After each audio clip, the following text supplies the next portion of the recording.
All right, here we go.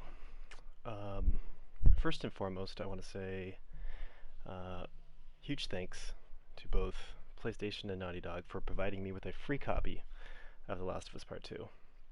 I did pre-order a copy of The Last of Us Part 2, and when that physical copy, when it was apparent that it was going to show up late, I did procure a digital copy as well. And then 2 days before release, I was given the option of an early access, and so that is my disclosure. Alright, just give me a moment to set up this live stream and we'll get going.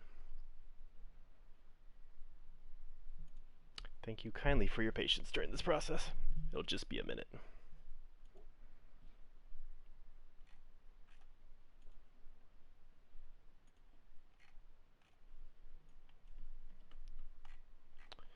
Let's do that. We gotta change these here. Just gotta do a couple options real quick and then we'll be good to go.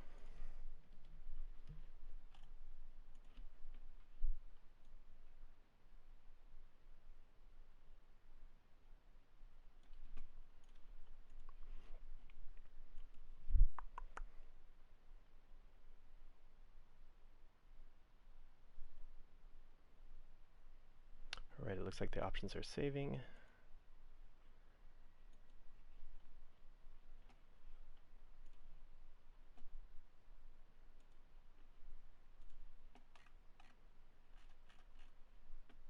And I think it is good. Nice.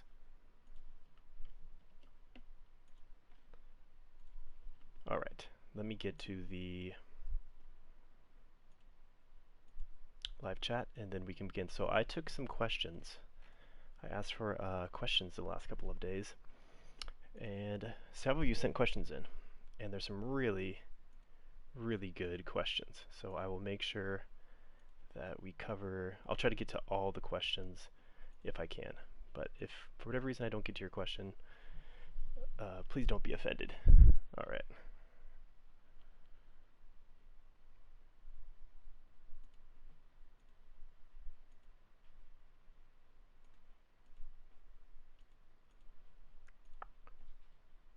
Alright. I think we're good. What is up, people? What's up, V-Wolf? What's up, Billy? Tyler, Crazy, Callum, Anonymous, Tricky, Firegirl, Andre, Obi Kenobi. What's up, Scruffy? Alright, here we go. Alright, cool. So thank you guys for joining me today. This is going to be a little bit different than my normal live streams, which are pretty infrequent, to be honest. They're pretty dang infrequent that I actually do these. And what I'm going to be doing today is just kind of like discussing some of The Last of Us, some of the questions that you submitted, and then also some of the questions that that you can provide in chat right now. So yeah, so a couple of things. Let's see here. Get my questions up, and we'll start with our first one. I'll give you guys all a second to kind of like set. And while this is going, we can use. I won't be playing the game, but what I'll be doing is we can kind of rotate between the character models if I want to discuss a certain someone, as well as the concept art, which has a whole bunch of really good stuff. What's up, Mr. Tennis? Howdy. Thanks for popping in. So yeah. So I think we will start off. So I would say the biggest, the most numerous questions that I received were all centered around this handsome fella here, Joel. I think this is an incredibly emotional game, and I think it is a series that we are both incredibly attached to, all of us. I mean, most people, we have these really strong emotional reactions because we are emotionally invested in the story, right? And so that's why we have these reactions. And so something that I wanted to start off with is a lot of people, it's literally so many Joel questions. And so I will start, in the first question, I'll just kind of give this really strong Joel answer, and it'll probably answer most of the other Joel questions as well. Um, so I think that is where we should start. We should start where this whole thing began with Joel, and that's where I started my video. And actually, before we get right into the questions, I just wanted to say a couple of things. One is the video that I put out, that was the end result of a very, very, very long process that took probably over 2 weeks. I began with writing a very traditional review where I covered, animation, acting, audio, uh, gameplay, melee systems. I went through the whole thing. The whole thing. I had like 10 different categories that I was like judging or grading or whatnot. And then the last component was the story component. And after having, said all this stuff about all the technical aspects of the game, which I think at this point it's been pretty unanimous that technically the game is amazing.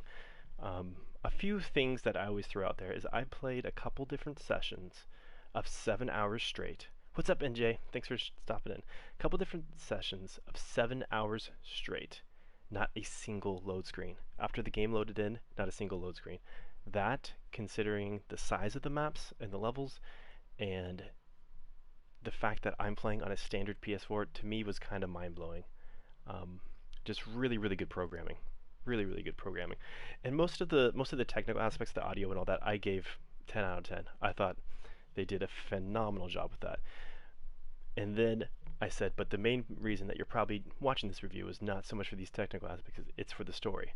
And so what I eventually did is, after going through several drafts and getting some really, really good feedback from several friends who looked it over and gave me feedback back, I decided, okay, this traditional review is not, it's not really serving the best purpose. It wasn't the best video that I could make, because when it really came down to it, I think the important thing to talk about was the story. That seems to be the huge divisive point, and I don't want to discredit, there's so many people that put their time and effort into the game with all these other categories, but so much of the focus is just on the story, right?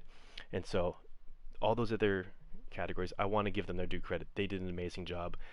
Part of me feels they deserve their own video saying like, hey, look at all these amazing things that they accomplished that are truly next level, industry leading. So that is kind of getting lost right now in this whole narrative, right, of the story dilemma. Yes, technically this game is unreal. I completely agree. What's up, Tiff? And so then I said, okay, I need to narrow down my focus on just the story. And so that's what I did. And hopefully almost all of you, what's up, Art? What's up, Tommy Kevins?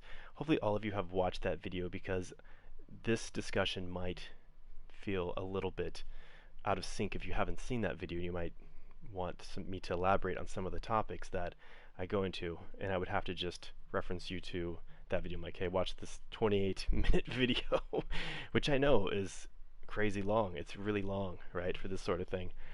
But I think most people enjoyed it, and I think most people were able to watch it in a single viewing straight, because I really tried to really just narrow down the whole thing so that it was easily digestible.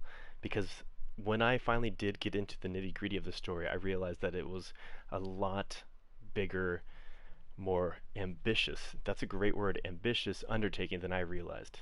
Because it wasn't just about the narrative, the plot, and the little story points. There was this other thing that was kind of in the background, which was ultimately what I had from my whole reveal. How long is this stream going to be? It's probably going to be at least an hour. So, yeah. I just want to give people a chance to get settled, and then we'll start getting into the questions, both the ones I already have and ones that are inactive. So, yeah. What's up, French? So the first one, the big question is Joel. And I think that's really important to note that of all the questions I got, Joel was like the biggest, most important issue to everyone, right? And I think that says something, because one of the criticisms is that he's not in the game. But to me, he pervades every ounce of the game. Like, the whole game is about everyone's views of Joel, right? Um, it's all about their relationship to Joel. And so he dies. Once again, I put spoilers in here so everyone knows he dies very early in the game, like 2 hours into the game. And for some people, this is a shock. And it was not done for just shock factor. I honestly never believed Joel would make it out of part 2 alive. I even had doubts that Ellie would even make it out of part 2 alive. But I knew that Joel was probably going away. There's no country for old men, and Joel is gone. Um, oh, thanks, Darius. I appreciate it. I also like that paperclip from Word. I guess hilarious. Um, so yeah, so to get to the Joel, the first question was from C to the Horsley. He actually offered 2 questions, but I'm going to do the first part right now. Maybe we'll cover the second part later. He says, you mentioned that Joel has not atoned for his sins. He thinks that Joel did more than any other character. He admitted guilt to Ellie, he saved Abby's life, and escorted her to shelter. If he was still selfish, then Joel's actions leading to his death would have been out of character. And that's a big thing we hear, is this out of character kind of argument.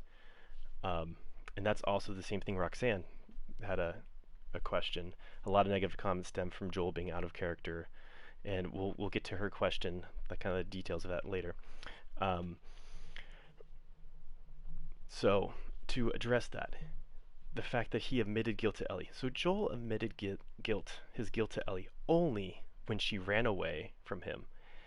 And isn't it fitting that Joel knows exactly where to find her? Like, that alone right there is a pretty huge admission of guilt, right? He's like, oh, Ellie ran away. I know exactly where she is. So then he goes, and they have this confrontation, right? And once they have that confrontation, she basically forces him to admit it. Basically says, if you don't like say it right now, like, you'll never see me again. Which for Joel is like soul crushing, right? So then he finally does admit, only under that. It wasn't like he hid that for a very long time, right? And then to get into the details of the situation, so Joel and Tommy are in the middle of fighting a horde in the middle of a blizzard, and they see this girl struggling, at the fence. And Joel goes over and saves her at the last minute. Doesn't offer his name up or anything. Just he's very straightforward. It's like, okay, we're severely outnumbered. There's a person here that can maybe help us.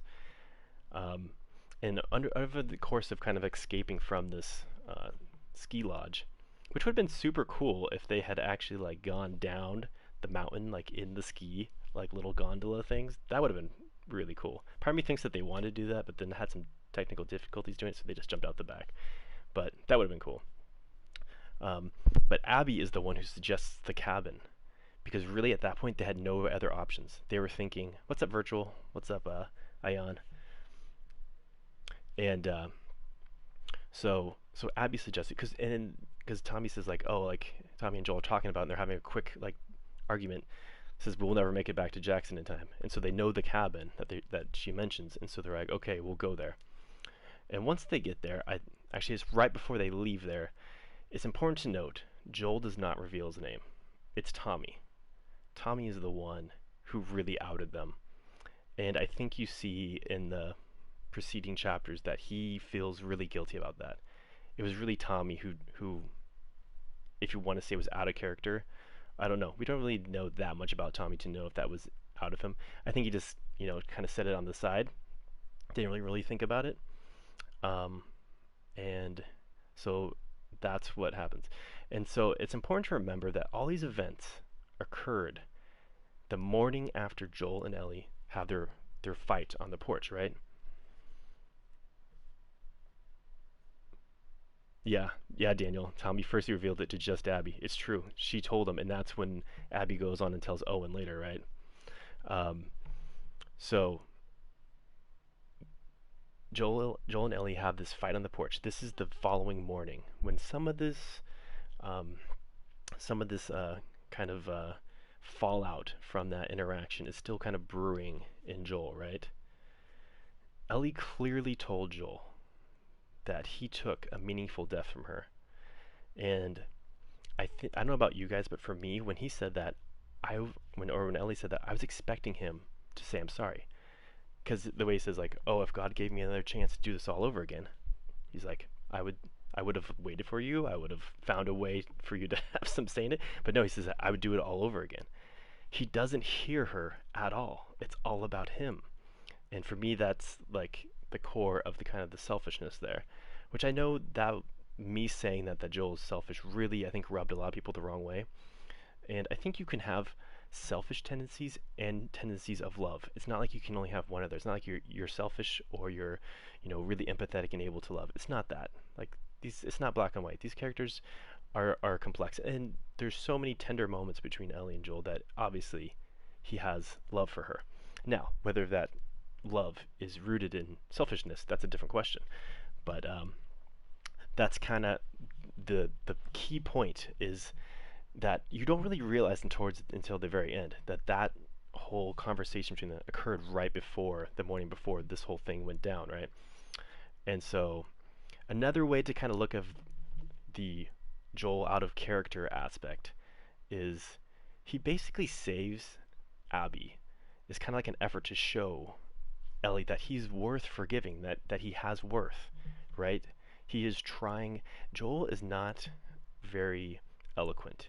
He's not good at all explaining himself. So, so he, so he has a really, really hard time with that. And with Ellie, she feels guilty. She feels really guilty that after he dies, that she did not get a chance to like fully reconcile with him, right? That is something that she realizes the finality of it, right? Like she said she wanted to forgive him, but she wasn't sure if she ever could. Like she really, really wanted to. So let's see. Where are we? Yeah. In the end, so there's another question that talks about the ending. So did Joel change or not? And there is an amazing, a really, really good interpretation by NJ, who's in the chat right now. I pinned it. It's the pinned comment on the video. And if you check it out, he very eloquently describes his struggle with did Joel change or did Joel not change. And you can check that out. If you pull up that video, you can see it right at the very top. And I can even quote part of it here. Let me see.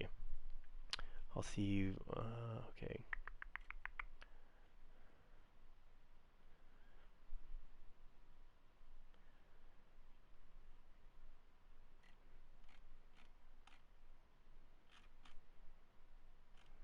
It's not pulling up. It's probably because I'm live streaming. Okay, well, that's fine. So basically, check that out if you'd like to see like his whole breakdown on it. It's really, really good. It's good stuff. I can pull it up in a second.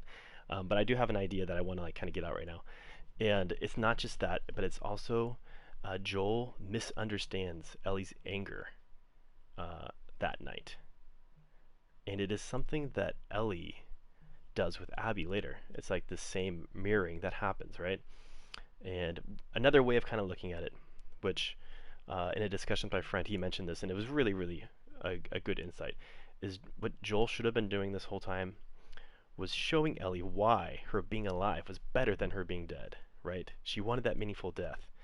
But he really only kind of discussed the surviving as part of him as himself, because as long as she's alive, it's relief for him, for his feelings and pain about Sarah, right? And that's kind of where the selfishness comes in. It's love. He loves her, but it's also like, hey, you're keeping this deepest, darkest void from from just opening up and consuming him, right? So it's complicated. That's the thing about this. It's an incredibly emotional game. The feelings and the interpretations, and for me, this is just an interpretation. I would never say that mine is the one and only view. This is just one of many views, not to be taken. Yeah. And so that's kind of how I see that whole thing. Yeah. And Roxanne, her second thing kind of talked about, and this is going to seem like after that whole discussion, this is going to seem like a little bit of a So the opposite of what happens to Ellie after he dies. Yes, exactly. It is the exact opposite of what happens to Ellie after he dies. It's important to note that. Um, so Roxanne also mentioned, this is going with the being out of character argument, um, that in part one, he doesn't trust strangers easily. I've heard that a lot. And so the examples they give is with Sarah, they refuse to help families in the streets and whatnot. For me, that happened 25 years ago, at literally the very start of the outbreak. It's a totally different situation. Um, he was 30-year-old Joel, and now we have 55-year-old Joel. Like that's kind of a really really big difference. Um, so I wouldn't really think that's applicable to describe Joel. And a lot of people talk about like Joel and like, oh, they acted this way, they acted that way, written referencing the first game. But the thing is, most of these references, almost all of them, except for the lie, is things that happen before St. Mary's. St. Mary's is the catalyst for this entire second game. So there are certain character qualities that don't really, aren't directly applicable to the second one when you have this major thing. Ellie was also, you could see it, she was changing even before the St. Mary's thing happened, right? And it's really, really important to remember that, yeah, Mr. Tennis, that is exactly right. Joel would never want Ellie to go on revenge for him. Live your life, that's what he would have wanted. Bingo. Bingo. A rare insight from Tommy before he loses his eye and his sight for pretty much everything, right? Later on. Um, so yeah, I totally lost my train of thought here. But yeah, so that St. Mary's, that's the catalyst for this game. Ellie was already kind of like becoming more introspective in a way, but she was really closing off for Joel, whereas Joel was more like becoming more jolly, and whatnot. Is that the same with Abby or no? Sorry, I'm trying to like answer these questions, and you guys are having such a good discussion in the chat right now. Um, I've changed since I was in my 30s, my 50s. Definitely. You know what? I would really hope so. I mean, even just 5 years. 5 years ago, Joel, like right after um, St. Mary's to the start of the game, like when it's 5 years later. Think back in your own life 5 years ago. Do you have the same friends? Do you have the same interests? My guess is probably not. And if you go back 25 years, many people were probably not even born yet that are in the chat. That's a long time, right? Um, Everything changes over time. It's really the only constant is change. And change is difficult. Change is really difficult, and that's a lot of it. But you know what is even more difficult than change? Is forgiveness and acceptance for those who have wronged you. It's right, Isaac. People change a lot. There's a whole thing, I'm not going to go into it right now, but there's a whole thing about 7-year cycles, how we change. Yeah. Reckon 40 to 45 isn't much of a change at all? I don't know. For some people, that might be the biggest change of their life. There's a thing called a midlife crisis that people kind of going through that around that time, and it can be a massive, complete paradigm shift of their life. I mean, I think it's not entirely correct to think of people's life trajectories being like this thing that kind of like flattens out as you get older. I'll let you know in 5 years. Bobby Barks. Hey, thanks for showing up, Bobby. That was great. Um, so yeah, so that kind of addresses Roxanne's question a bit. Next, Xbox likes me question. That's a funny name. Um, and he wanted to know about the thoughts about Joel's character being disrespected, where he thought that this game did more to redeem Joel's character and shows personal growth much more than the first game did. Joel doesn't really say much in the first game. You know he's hurting, and that's about the most you see. You know he's hurting. You know that he finds Ellie to be this person in his life that he kind of makes him feel like a father again, kind of makes him ease his pain. It sounds very much like Field of Dreams, but that's pretty much kind of what it is.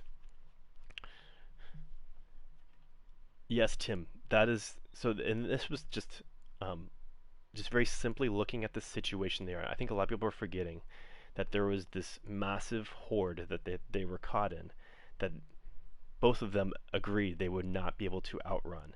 They had pretty much no options. And even with hopping on the horses and going to the chateau where Abby's friends were, they like barely got in there too, right? It was it was really a really tough situation. And Nobu Oda, he asked, Joel went out like a G, like a gangster, didn't ask why or beg for mercy. Curious what you thought about his final moments. And that is where the pin comment for NJ like comes into place. You can see it on his face, right? Um, it was it was very it was very clear to me um, that you can have both love and selfishness in a moment. And oh, here we go. And to kind of quote NJ, he said, so he was kind of conflicting between the two. And to him, he said, it was very clearly that the same unchanged, old, hardened Joel, who realized his demons had arrived, had no room to bargain, and therefore proceeded to be that badass we know and love. And rather than plead his case to the jury so that Abby could let Tommy live, citing how Joel saved her life that morning, he, unchanged, delivered his signature mean face and told her to just do it. And on that very dawn, justice was served. Unchanged, Joel faced his fate. Yeah, that was beautifully put. It's beautifully put. He wanted to change. He didn't really know how to change. And that kind of goes a lot of... He has a very difficult time communicating anything, I feel like, in the first game. And you know what? If you listen to interviews with Troy Baker or Neil Druckmann, they talk about how Joel is not an eloquent man. He doesn't really know how to say things. He kind of is like, ugh, mom, come on, Ellie. You know, like, it's like he's very, very subdued. Keeps everything internal. And he's really being torn apart from the inside from this wounding that he's never fully come to terms with. Yeah, so let's continue on to another question. Can you, from Josh90, can you touch on Abby, Yara, and Lev and how their story is connected? Well, I kind of went into that quite a bit in the video. The way I see it is they're both on opposing sides that were like mortally entrenched in this long-going cycle of violence. And it was that one moment of mercy that breaks the cycle. And it's not as much a, oh, that's awesome, Mr. Tennis. That's awesome that you're doing it. I think that's great. I would love to see that. If when you finish that, please send me a link so I can read that. I think that would be so cool. You're welcome, NJ, and thank you for sharing your comments and thoughts on that. I thought you did a beautiful job describing that situation. And so, so it wasn't. A lot of people think like, oh, it was just like pure chance luck that Abby, is freed. We have to kind of remember that both Yara and Lev were being hunted down at that time due to Lev's having a transformation. Was literally had the whole like elders in that situation had kind of decided, okay, you're not going to be a warrior, you're going to get married, and that was like the breaking point for Lev. Had this change, they basically became the equivalent of fugitives, right? They had to get off the island, and so at that point they had to decide whether they could trust. What's up, Talon? Whether they could trust Abby or not. And when you're in the middle of a forest where everyone wants to kill you, and there also happens to be infected, which I kind of mentioned on the video, like why do all these areas that they live, they still have infected that they haven't cleared out? Because they're so focused on their war, their meaningless war together. And so that's kind of how the three of them interconnect. And this also kind of touches on, what is up, Tex? This also kind of touches on the first question from Horsley. He wanted to know, says that Abby has atoned for after deciding to care for the kids from the enemy group. And in doing so, she kills allies and enemies herself. She kills Jesse and relished the thought of murdering a pregnant Dina, saying good, is how she reacted to find out she was pregnant. And she didn't want to fight Ellie at the end, but I perceived that as through weakness. She thought because she was starved that was the only reason why she didn't want to fight Ellie. My kind of view on this is, oh, thanks, Josan. Thanks for stopping in. Yeah, you can always watch it after it's done. But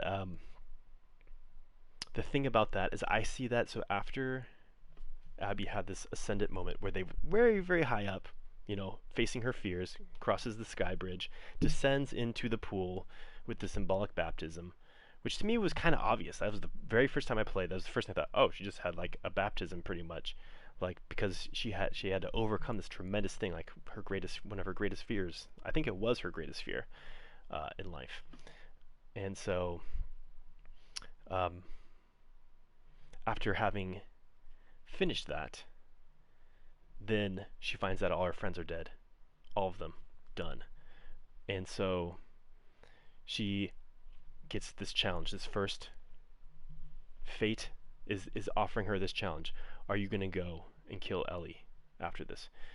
She sneaks into the theater, which is displaying a real tragedy, as I said, not just a one for entertainment. Sneaks up on Tommy with his gold. That scene kind of cracked me up, the way that Tommy was so tickled with himself that he had real gold. Gets ambushed. Jesse just barges through the door. And to me, Abby's shot of him was just reflexes, instinct. It wasn't like she had planned it out. I mean, she could have easily killed Tommy right off the bat, but she didn't. She didn't. She was going directly for Ellie, right? And I feel bad for Jesse, but just like Manny, they both died in an instant. It was really just to show how deaths are not always this heroic thing. They are not this long drawn out thing. Sometimes they are sudden, immediate, and everything changes. And that's how I felt from the Ellie point of view. As soon as that was like, oh my god, it's kind of shocking, right? And kind of makes you feel that sudden kind of shock, right? And for me, that was the first test, and Lev talks her down out of it. And for the second time, Abby lets Ellie and Tommy off, and Dina as well. She didn't go through with it. She was able to stop, right? She really was able to stop. Bobby Barks had a good question here that I want to touch on. Naughty Dog felt that playing as Sarah in the first made the death more impactful. They thought they may have done the same with Joel. I think it was incredibly impactful seeing Joel die, but they knew that he was going to be back in all these flashbacks. And I do think it's important to note, I had all these little like trivial things that I pointed out in the game. That you play the first game as Sarah, right? Sarah Miller, and then you start the second game as Joel Miller. And for me, I wasn't spoiled going into it, but the second I saw Joel as the first person you play as, and I'd already kind of suspected that he would die, that for me confirmed it. I'm like, if we're starting as Joel, he's probably going to die. Because that's what we had with Sarah. And that was a parallel between the first game. There's a lot of parallels between the first game that people like don't even really see or look for, I feel like. For me, that was a very clear one. And I really like that they had that. That's right, Talon. Abby's quest for revenge didn't. No, and that's the thing that people think she's this monster. Look at Abby's face after she does it. And I saw it the first time, and in my second playthrough, I paid even more attention to it. It was not. There was zero satisfaction. It was the exact opposite of satisfaction. She was waiting for this cathartic moment. It did not happen. And actually, I feel like it made her feel even more hollow, even more empty inside than she had ever been in her entire life. That's how I feel about it. And so, and it's also in that situation, which I really haven't heard anyone really address, is Owen's role in that situation. So many people. Oh, thanks, Joe. You're too kind, man. Thank you for the $5, Joe Anderson. Man, you're super kind. That is too nice. Thank you for that. And so after Owen basically saves both Ellie and what's up, Amy? Saves both Amy. No, she did not look satisfied smashing Joel's face. She did not. She kind of got caught in the act, right? And so Abby, um, she has this like really remorse, and Owen steps in, stops pretty much everyone, even Mel. That's the big thing. He stopped even Mel, who wasn't even like a fighter, stops all of them from finishing the job, cutting the loose ends, so to speak, right? Um, Yeezy, I'm going to get to that question here in a second. Because I agree with you. I'm going to get to that. There's a question coming up that I will address with that. Um, yeah, and so I think Owen's role is really interesting. How he has this, and it's almost like during the middle of the torture, Owen's like, "This is not like what we should be doing. This is not what we signed up for." Um, he's kind of, in my mind, a little bit like Abby's moral compass, and she kind of follows a lot of what he does as far as the change goes, and ends up going to Santa Barbara, right? And Owen is a very crucial character in that way. Really, just one of the most interesting characters in the game. He really is, and I haven't really heard many people talk about him at all, um, to be honest. So let's get to the next question. Would they have a DLC like Left Behind? They've said that they are not working on any DLC. They say a lot of things though, and so they may be working on a DLC. I can't confirm or deny that. If you could change one thing, this is from Mad Matt. If you can change one thing about the Last of Us Part 2 story, what would it be and why? That's a good question, and this goes right back to what I was kind of alluding to. Seraphites. The Seraphites are really compelling in my mind. The idea of this cult that kind of comes out, and there's actually a really interesting point. What films do you think inspired the game? I think The Searchers did.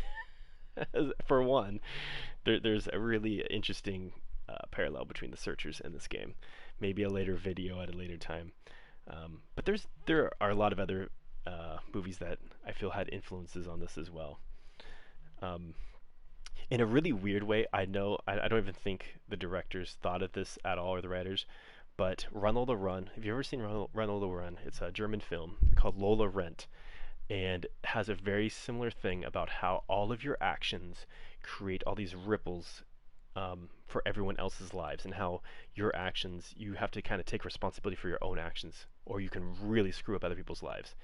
Really, really amazing German film. Not very long, um, but has the same kind of repetitive run the run. Yeah, it's an interesting kind of it's with the structure, the way the structure goes, in the way that people said that they did not like playing the whole first Ellie part, and then the whole first or the whole second Abby part, where it's kind of, you have all these parallels and similarities, um, because you have this structure of a thesis, you had the prologue with Joel, and then the catalyst moment of Joel getting killed, the thesis moment, that's Ellie's revenge journey, the antithesis, Abby's journey, kind of the opposite of that, and then the synthesis at the very end where the two of them come together, right? And then you have the prologue, or sorry, the epilogue at the end. And so that is kind of the structure of this game. And some people didn't like that. I really kind of liked it. Because I think some people don't, they kind of feel like you're kind of repeating yourself, like, oh, I'm playing the same game all over again, right? Um, and that doesn't bother me at all. I like getting the different perspective on it. I really, really do. Yeah, Joe, that's true. Joel has the best line in the game. Go ahead and put the other speech you got rehearsed. And that's one thing I did notice in the second game, is there's not as many takeaway one-liners, I feel, as with the first. Like, so many of us can quote so many quotes from the first game, but I feel like there's nowhere near as many from the second game. Um, so yeah, let's get back to the questions. That was kind of a tangent. I'm sorry. Kind of just went off on it. If you had a final say on the narrative of Part 3, assuming there is one, would you stay in this current universe of characters or branch out? Thanks, man. I really enjoyed your video on TLOU. Oh, thank you. Mutated simp. That's a good question. Um, high five. I feel like they would definitely stay in this current universe. I mean, both games have been in this current universe. They wouldn't just jump out of that. Um, Actually, I haven't even changed this Joel and Ellie picture from this whole time. Let's see. We'll find a new picture here, and then I'll jump into that question. I do think they should do a part 3, make it a trilogy.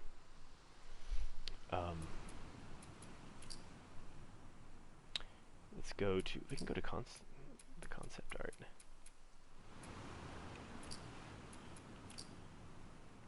Some of this is beautiful.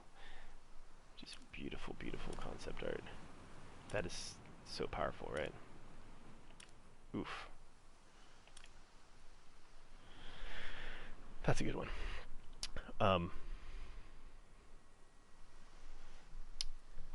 Oh, I never addressed this. I want to get back to the Seraphites in a second. We'll do a picture, but I'm going to finish this part 3, and then we'll go to the Seraphites. So I think for part 3, yeah, what you have is you have this. You had both Lev and Abby going to Catalina Island, to Avalon, which there's all this, like, you know, King Arthur legend about Avalon is where, like, he went, this wounded soldier, wounded warrior, kind of recovering from this epic battle, right? It's also representative of the Fisher King, which is also like this lineage, this bloodline, who was kind of they were tasked with guarding the Holy Grail, and the Holy Grail can be symbolic of many things, right? Hope for the future. It can be actually the cure, right? The cure for mankind, representative of the Fireflies. So Lev and Abby go to the Fireflies on this island. Allegedly, they're there. So what does that mean for Ellie? Ellie's like walking away, presumably going back to Jackson, find Dina. What is her journey in part 3? There's really kind of only one legitimate answer in my mind. In my mind, you may disagree, and that would be Ellie going on a quest to find the Fireflies. Right? She needs to go on a journey because she had this whole thing. Abby went on this journey, ended up went through many hardships at the end, ended up taking Lev to this promised land. Joel and Ellie did not make it to the promised land. Joel thought he was in the promised land. False victory did not happen. Dies. Gets killed. His sin catches up with him because he did not remedy his flaw. Ellie struggled with this whole issue, this whole game, right? And it seems like I know some people, they feel like they don't have this epic payoff, but it was really kind of, the nuance of it was hidden. It was hidden in the story. It was hidden in the player having this same epic spiritual journey. I mean, you can call it an emotional journey. It's a spiritual journey. It's the same thing. The game is a catalyst for us to make change in ourselves, which ambitious once again. I can't think of any other game that has tried to do this, and maybe they didn't, but I have a really strong feeling that this is what they tried to do, and it's, for me personally, the game's very dense. It's got a lot of complications to it, but from what I've heard, even people who didn't get it, didn't understand, like, man, I just kept thinking about it. Sitting there, I felt like really hollow, and I didn't know what to think, and I just kept thinking about it and thinking about it. It's causing this, like, change in their own self, right? And so that's kind of like this struggle, this game. It's really a cool thing. I've never imagined a game would try to lead people, initiate this spiritual journey, which is just really damn cool. So yeah, so part 3, Ellie journey to find the Fireflies, and then try to offer herself as what? Offer herself as the cure, to try to make it all come back again, right? That, and not only that, I would see, once again, if we look at that thesis, antithesis, synergy, I think you have Abby and Lev, like, also maybe trying to support Ellie in this happening, right? That they would have to come together on this journey, learn from their past, overcome these horrible things that they did. Yeah. So let's see. There's a couple other things. What do you think about, this is from AL, what do you think about Nora's? People who like the game love Abby, but seem to conclude they must forget any empathy they felt for Joel and the choices he made. We see this in his reaction, like Joel is a real villain.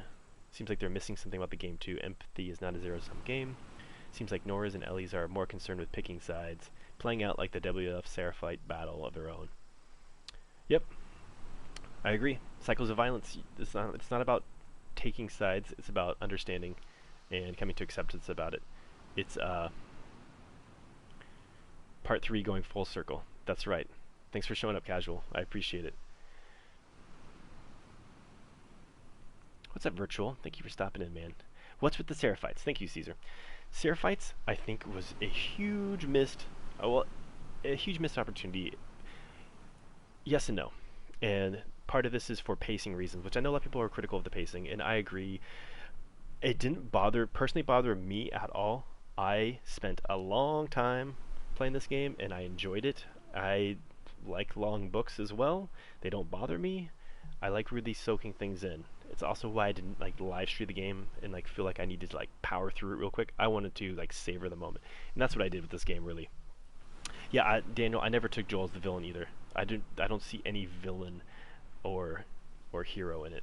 I don't see that at all. And they've been very clear that that is not the case in this. I think people are used to that kind of dualistic thinking. I know they talk about duality, and dualistic thinking is something I really try to avoid. Like good, bad, like yes, no, like that's a really, it makes decisions easier, but it's a really unusual, I feel, way to go through life, like thinking like that. It makes decisions easier, sure, but it doesn't make things any easier in your heart if you really reflect on it. Not at all. Like I love Joel. Even though I think he was selfish, it doesn't mean that I didn't like him at all. I think that's something, like, it's not like these characters are infallible, right? I think sometimes the flaws of people are what make them the most attractive. Honestly, like that is the really interesting aspect of many stories, is the flaws of characters, right? It's not how impervious they are, because that actually gets kind of boring, right? Even Superman has, these superheroes, they have flaws, right? And that's the compelling thing about it, right? Oh, thank you, Ken. I really appreciate that. Yeah, I mean, I think they stay true to Joel. I really do, especially in the end, how stubborn he was. Just like, get it over with already. Like, that sounds like Joel. I don't know about you guys. That sounds like Joel to me. I kind of like that he was like that. He's like, I'm not gonna give you the satisfaction of any, mercy or begging or please or anything like that. Nope. What's up, Courtney? Thanks for stopping in. Yeah, so Seraphites, once again, they had this whole chapter. So originally there was 5 days for each woman. Ellie had 5, Abby had 5, and they had to truncate it down once again due to pacing and size and everything. And this was in an article with both Neil Druckmann and Hallie Gross. They discussed how things that they had to cut, that and it was really cool. People were like, oh, that sounds so cool. I wish they kept that, And I understand that it's a huge game, right? It's a huge game, and it takes a lot of time and effort to get this game out and to try to make it streamlined as much as possible. You're never going to please everyone. Absolutely impossible to please everyone. But what I really liked about it, specifically, oh my gosh, oh, thanks, Ken. Dang, that's too kind, man. Thank you. Keep it up. I appreciate that. Oh, I appreciate that. Sorry, I just got distracted and totally lost my train of thought. Seraphites. So the Seraphites, they had to cut. There was this whole day that Ellie was on the island with the Seraphites, and I really would have loved to have seen more of the Seraphites, because I think they were a really interesting kind of component to having this cult. And I think it's in the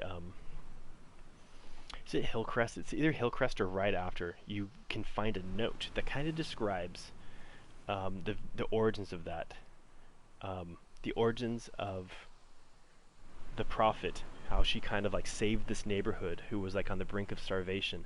And it's not anything, it's not talking about a cult or anything, it's just saying like, oh, this person, and it kind of like talked about a little bit. I might make a video on it, kind of like going into the Seraphites in more detail, because I think they're really, really fascinating. And I think a lot of people just thought that they were like going to be like these, absolute monsters. And I think like you can understand how they kind of became the way they were. They had like their kind of like groovy, kind of like pseudo primitive, eco kind of encampment where they were kind of being more in, less putting of an impact on, the natural environment. They kind of like try to like meld into it in a way, but in the same way, uh, they took their prophet's words, which were apparently, yesterday they're still putting this here, apparently her words had no violence or anything, and they got twisted. And you see this with every single major religion, right? That people will use the words to justify anything. And that's what happened with the Seraphites. And why did that happen? Well, because they got in this mindless conflict with the WLF. And so they had to kind of like justify, otherwise they'd just be wiped out, because the WLF were pretty ruthless, right? Um, and I know some people thought it might have been a stretch, but for me, like that first spoke to the Israeli-Palestinian kind of cycle of violence that got really entrenched there. And so for me, that I think was kind of a big thing. Let's see. I'm going to look something up here real quick, and we'll go to the next question.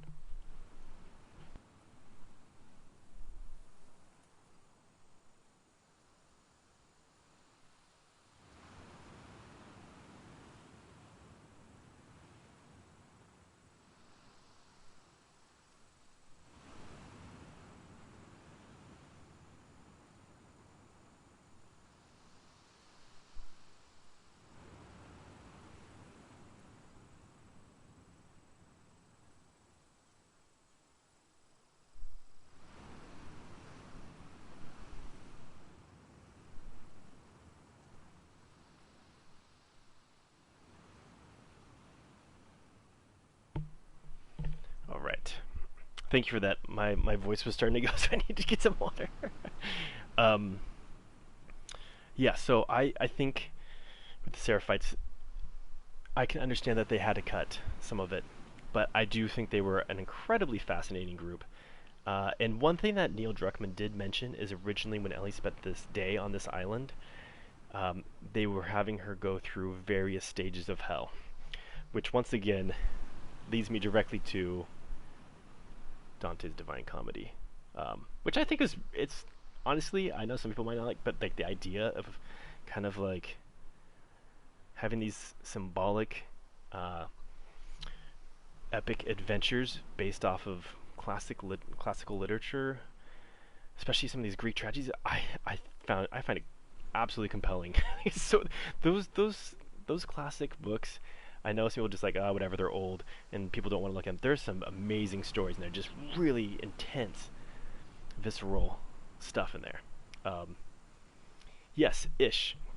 So there is a really cool, kind of mirror. Let's talk about Ish for a second and the Ish equivalent. Can anyone name in the chat the Ish equivalent in part 2?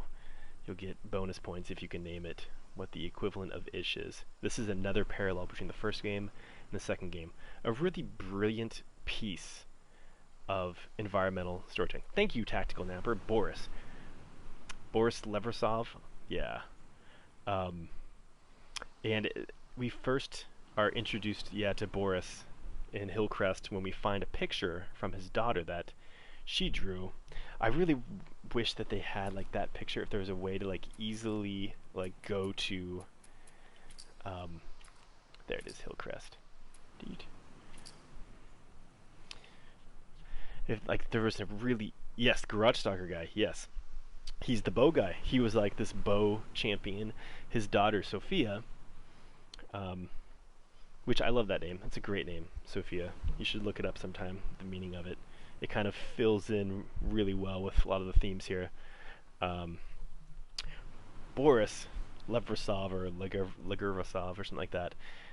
He was the QZ like clicker killer. Like, she made this awesome illustration that Ellie kind of comments on, like, oh, nice drawing or something like that, of her dad. He kind of looks like the combination of Robin Hood and Yul Brynner or something like that. He's kind of like this really strapping Robin Hood bald guy.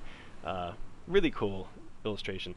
And then we have these various notes from Yuli, which part of me was wondering if that's like a kind of a nod to Ulysses.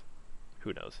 But so it gets these notes, and basically what happens is Sophia, with her excellent artistic talents, decided to face some of the WLF signs, and gets killed by the WLF for that. They shoot her down. Boris is understandably livid. Look at this parallel between father, daughter is murdered. He has this rage, and so he decides to take out 4 of the WLF. Like, apparently he just like massacred these guys, and the rest of the town kind of feels like they're like crap. Like, they just saw his daughter die. Yes, the whole neighborhood watches his daughter die, and he gets consumed. What's up, Roxanne? I answered a question earlier. You can probably like go back to it and check it out. He gets consumed by revenge, right? And the neighborhood's like, whoa, whoa, whoa. Boris is losing it. He's going to get us all killed. So we need to turn him in. And do you know what Boris does? I think some people didn't pick up on this. Boris then, and he has like this note where he confesses to all this a little bit later on, which is just kind of awesome. Oh, thank you, Art. Thank you for the $4, Art. You are amazing. I don't expect any donations, but I always appreciate them. Thank you very, very much. That's very kind of you.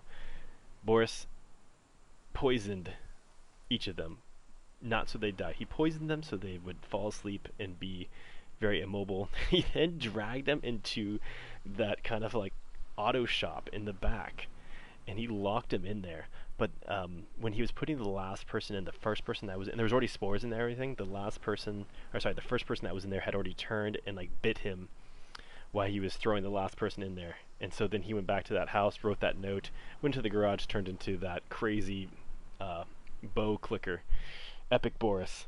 So that was just a great story. And he is contrasts with like Ish. Ish was a very tragic tale as well, and Boris was a very tragic tale about how his community, he felt kind of Hillcrest, it's in Hillcrest, yeah, kind of failed him. And whereas Ish was one of, he finally reached out, like the whole thing was Boris was seen as this leader of this community, and he kind of lost it, whereas like Ish was this person that was kind of hiding the whole time, and then decided to go out. The whole story is the exact rewrite of the first season of Hannibal. Is it really? I haven't seen it. That'd be pretty interesting. But yeah, so I really liked the idea of these environmental storytelling, these side stories. They're called like side stories, kind of like they're just, you just find these notes, but I find them really, really compelling. Like the whole idea of like BioShock was kind of based on that, but I really like it, and I was always up for more. And I find both Boris and Ish really compelling characters, even though we never actually get to meet them. I think they're pretty damn good.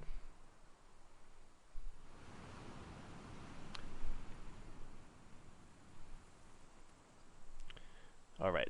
Yeah, Classified. We talked about Joel for like a whole bunch at the very beginning. We went over everything. So I miss Bill too. Bill's awesome. Okay, I got a couple more questions here that we can go into. One is from Yosan. She wanted to talk about potential Factions 2 multiplayer, and it has anything to do with the campaign of TLOU 2. It would still be interesting to discuss people's expectations, the current mode, supply rate, survivors interrogation, and then a potential mode with your teammates to fight different stages of zombies. So basically having it infected in multiplayer. That's really interesting because they posted for a AI job yesterday, an AI programmer, and I kind of jokingly retweeted it as like, oh, having experience with unpredictable, aggressive, zombie-like creatures in a post-apocalyptic environment is a plus. And I was basically saying like, oh, we need someone to help program some infected into our multiplayer. I don't know that is that. That's just me kind of being cheeky. But holy crap! Courtney, 20 Canadian dollars. Thank you so much. Oh my gosh. You're too kind, Courtney. Thank you so much. Oh, I don't even know what to say. I'm very appreciative. I hope you enjoy this conversation. I know it's maybe not as interactive as most, but for me it's really cool to kind of like discuss some of these topics. I think so many of us waited for so long to finally discuss this with people, so it's kind of really I feel relieving in a kind of a way cathartic to finally like talk about all this stuff. Um, yeah.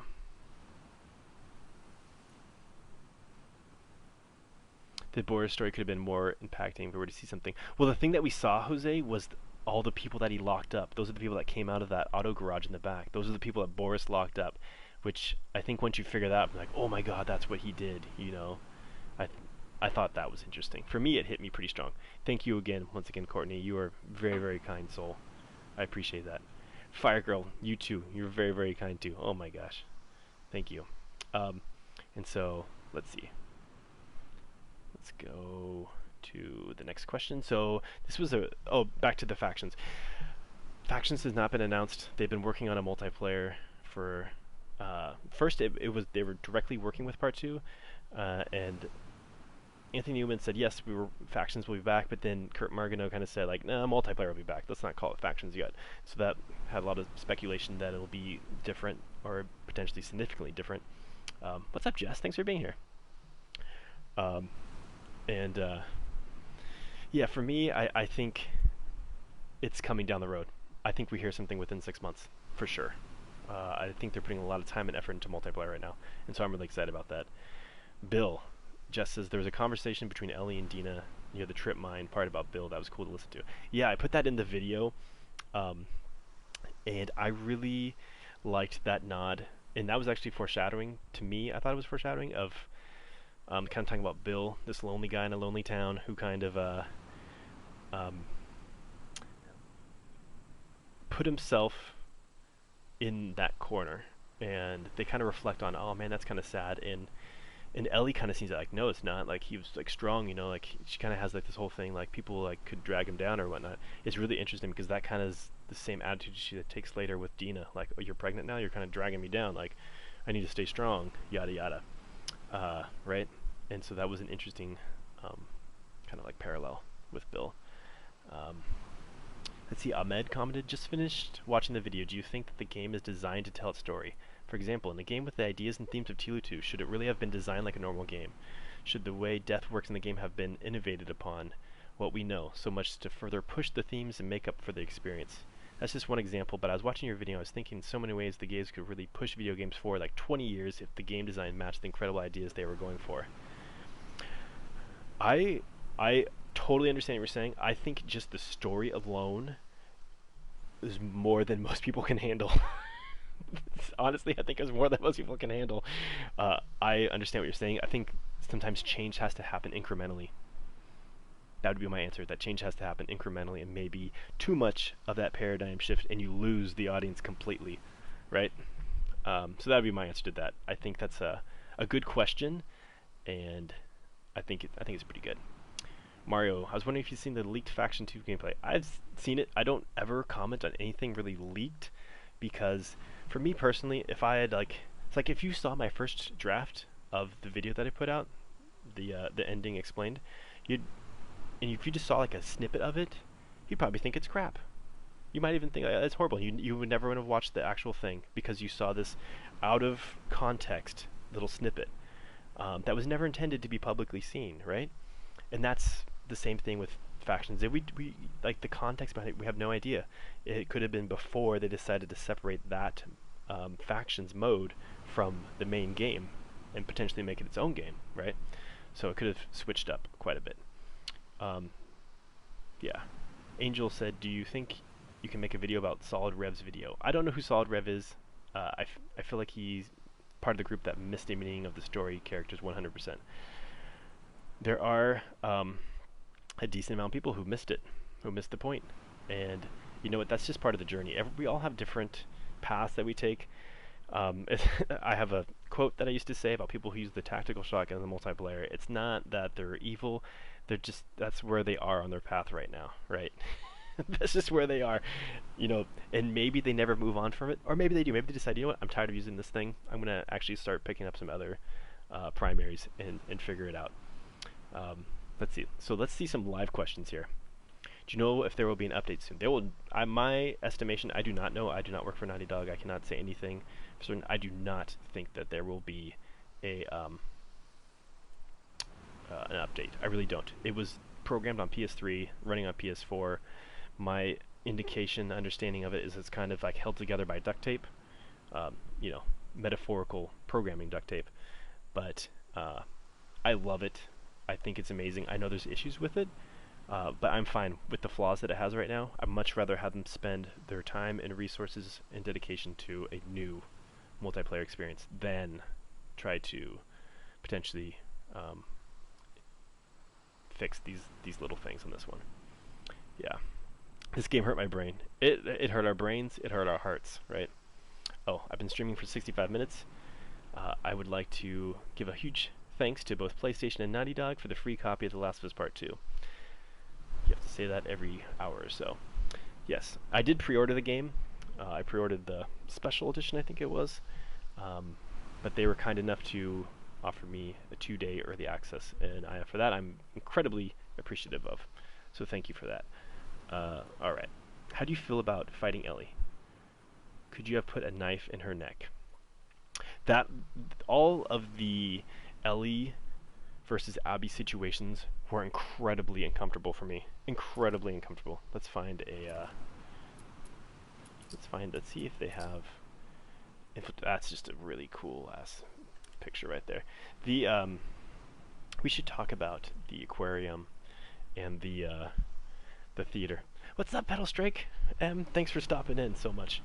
I appreciate that. I appreciate you guys. Duct tape, that technical jargon, yeah.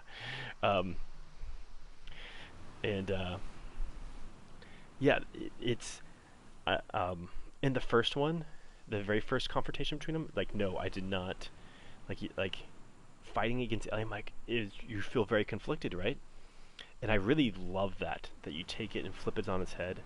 I know it's uncomfortable, but that's where growth is, right?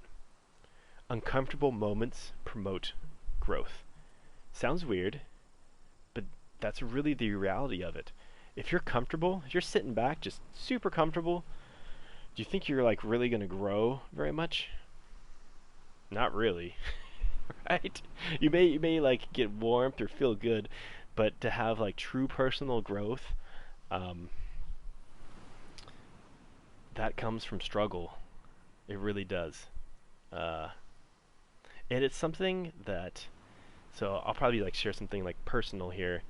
For me, there was something that I've really resonated with these characters very strongly. I have this mantra or kind of theme in my life that, particularly with hate and pain and inflicting this trauma, it's that if you don't transmute it, you transmit it.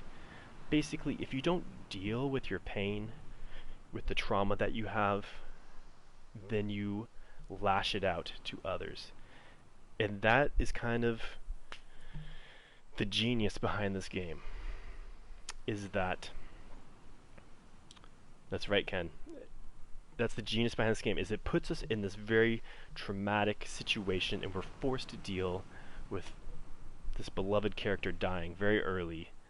And people get upset saying that it was, they like really, they changed characters in the trailer. Like one person's review spent half of 36 minutes, half of it, like talking about how misguided the trailer was. Right? What's up, Farzan? Thanks for stopping in. And I'm like, well, he obviously did not watch my breakdown, because the first thing I said, I'm like, that's not Joel there. Like, you can tell the way it's shot, the way the hand looks, the hand was too young. Hands age very quickly. Joel's hand would have looked much older, and the jacket was the same, just like Jesse's. I'm like, that's probably Jesse there, and this is probably what he said. You know what? I was completely right. I'm not trying to toot my own horn here, but that's exactly... oh, thank you, GTA Kingpin. I appreciate that. Thank you for stopping in.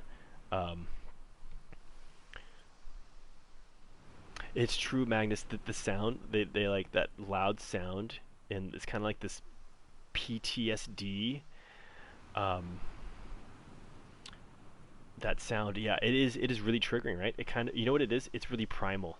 It goes really, really primal, and I think that's something that they really want to touch on, these primal instincts of revenge and hate and also love and jealousy. Like all these are these primal feelings that we all experience regardless of culture, or age even. I mean, you have to be at least a decent age, a 5-year-old's not going to feel any of this. But so review's emotion is warranted regardless of speculation. Maybe, yeah. Horn tooted. Thanks. Yeah. So I mean, that's my whole thing. So it was like with this hate, um, I knew that Abby and Ellie would have to transmute their hate. They would have to deal with it, or they would continue to transmit it. They would continue sending it out, and that's exactly like when you see the Seraphites, the WLF. Abby at first, she that's what she's doing. Like all this stuff is hate, hate, hate. They did not deal with it, and so now they're transmitting it, right? Um, and it's a really difficult thing to overcome that and to figure out a way to, within yourself, find a way to transmute that hate. By transmute, it means like to deal with it. It's kind of an alchemical term, but if you've ever read the book Dune, it talks about like fear and all these things these ideas that you need to transmute these things. You can't just internalize them, or they tear you apart and they control your life. And that's exactly what happens to Ellie. She's like, her life gets out of control because she's consumed by this uh, guilt and revenge that she's unable to deal with, right? Ellie and Abby would make a great duo, and hopefully that's part 3, as we kind of see this come full circle and they can kind of deal with that whole thing. I kind of touched on, people asked me about part 3, and that's kind of my take on part 3, what part 3 would be. It's so true, Namie. Hey, you're my people to love. Feeling for Abby changes. It's really refreshing that your emotions for someone changes. It's true. For me, it was like a big part of it was the sky bridge, right? After she crosses the first part, she's like, "Lev, I could hug you." Like that's like this moment of rare love in this game that I feel like you don't get very often, right? That's one thing. I love Joel. I think he is selfish. I still love him. He obviously loves Ellie, but he never told Ellie, "Hey kiddo, I love you." Not like once, right? It's like I really wish he had. And maybe Ellie wished he had too. Maybe it would have made forgiving him easier. It's true. What's up, Cutthroat? Do I know when part 3 is gonna be announced? Nah. they're like it would still be probably at least a year or two before they announced anything. Actions speak louder than words. They do, but sometimes what you need to hear is words when the person's actions isn't doing it. Because the thing is Joel thinks he's doing the actions that Ellie wants, but it's not at all. He's not listening to her. She wanted to hear from him, "I'm sorry." Not just see him trying to say "I'm sorry" through his actions, which she did not interpret because he was totally misinterpreting it, right? He misinterpreted her anger the night before his death. And so that's a situation that I think the words would have been warranted. Joel, say "I love you." Just tell Ellie that you love her, I think that would have been great, but once again, maybe that would have been out of character for him, But let's see. What other questions have we got? Emotions are... Oh, you know what? I see that we have the...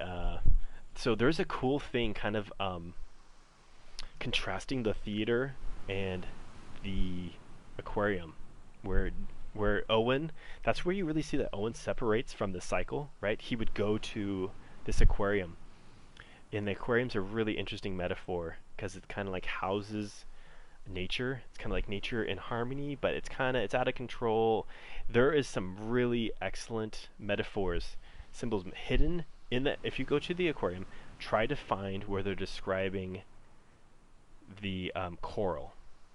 They're talking about coral reefs and how they can get out of balance. It's this whole metaphor for the infected, how if you don't, it's talking about apex predators and vegetation and how it can get out of balance and stuff. It's talking, that whole thing is talking to basically how these groups are completely ignoring the infected, and that's creating all these problems in their society because they're so hell-bent on killing each other, losing sight of, hey, maybe if we worked together, got rid of these infected, then we could figure something out.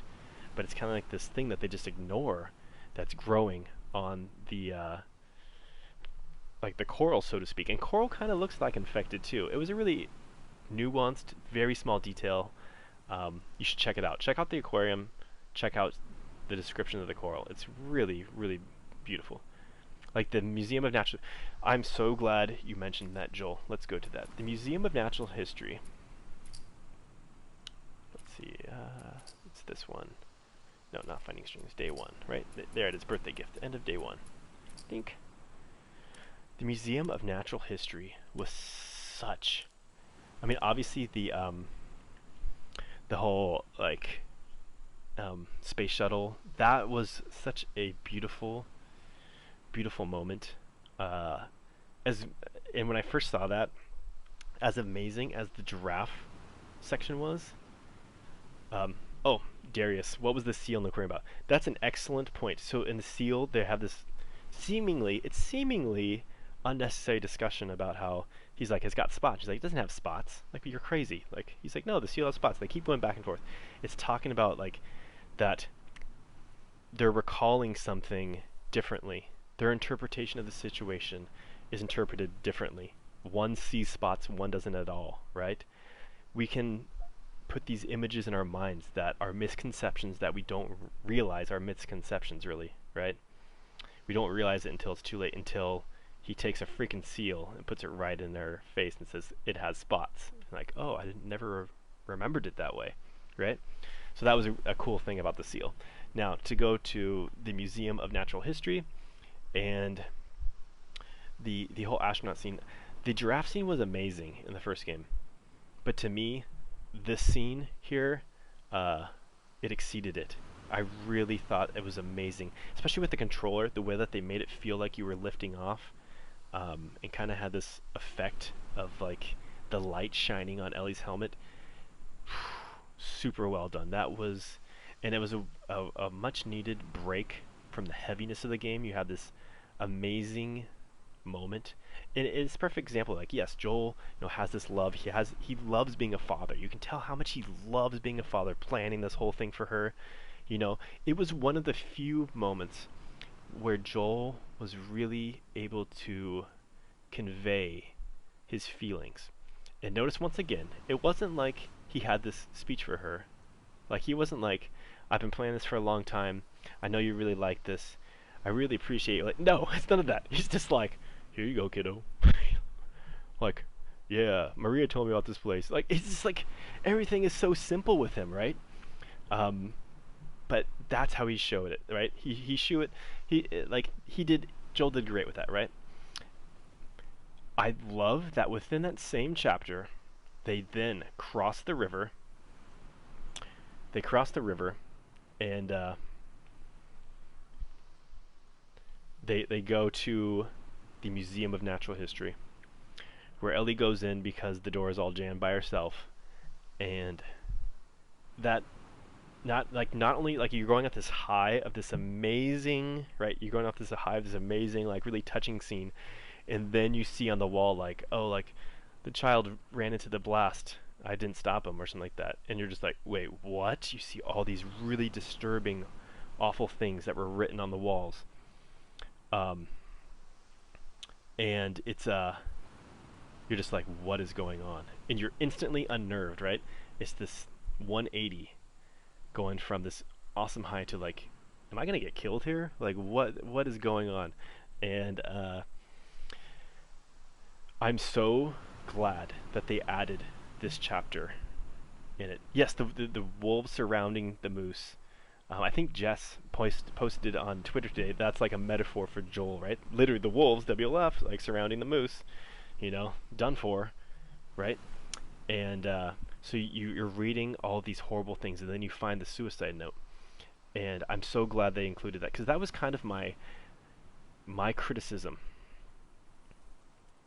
Yes, well, the liar bit on the emblem at the end is, yes, not just were the Firefly liars, but Ellie and Joel liars. The Joel literally, like, he's like farther away, and then when the screen cuts, he's covering up the S. So if you look at the picture, it says, as it has like Ellie and Joel, and it says liar in between them. It's, to me, really touching, and shows like the lie is the big issue. I can't believe that some people think that you can just like not address the fact that Joel made a huge lie. Not only did he do this big action, but he lied about it. And he continued to lie about it. Like, how is she supposed to trust him if you make that huge lie and you continue to lie about it? And you can see that Joel, with the Firefly symbol, gets so physically uncomfortable there. He's just like, all right, kiddo, we need to like go make a fire now. You know, we're gonna lose light soon. Like, yeah, right, Joel. You just want to get the hell out of there, because this is like a painful memory, right? A painful reminder. But to go back to the suicide note, it's this person, you know, that's super disillusioned with the Fireflies, because they were like this whole idealistic, we're going to save the world, we're going to do it through any means necessary, you know, we're going to blow checkpoints up. And Owen mentions a person that's like, tells Abby, like, people thought the Fireflies were, you know, these fanatics who were we're blowing up checkpoints and like killing people, you know, because we thought we were right, you know, for our cause, right?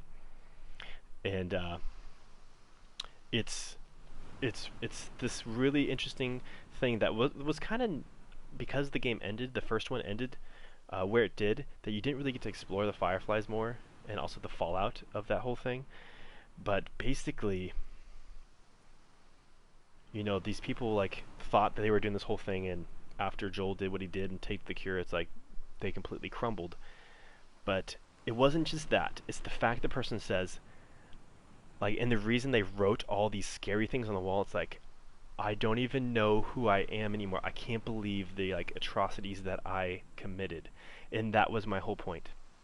Even if you get a cure, a physical cure, like, you know, a vaccine or whatever,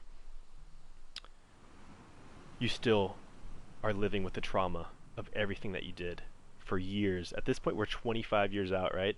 At the time of the first game, it was 20 years out. If you'd been committing atrocities for 20 years, potentially like Joel and Tommy had, do you think suddenly the infected going away would just solve everything? Would you give the vaccine to the hunters of Pittsburgh, who were just picking people off, right? Like, it's like, oh, all they got is shoes. Too bad.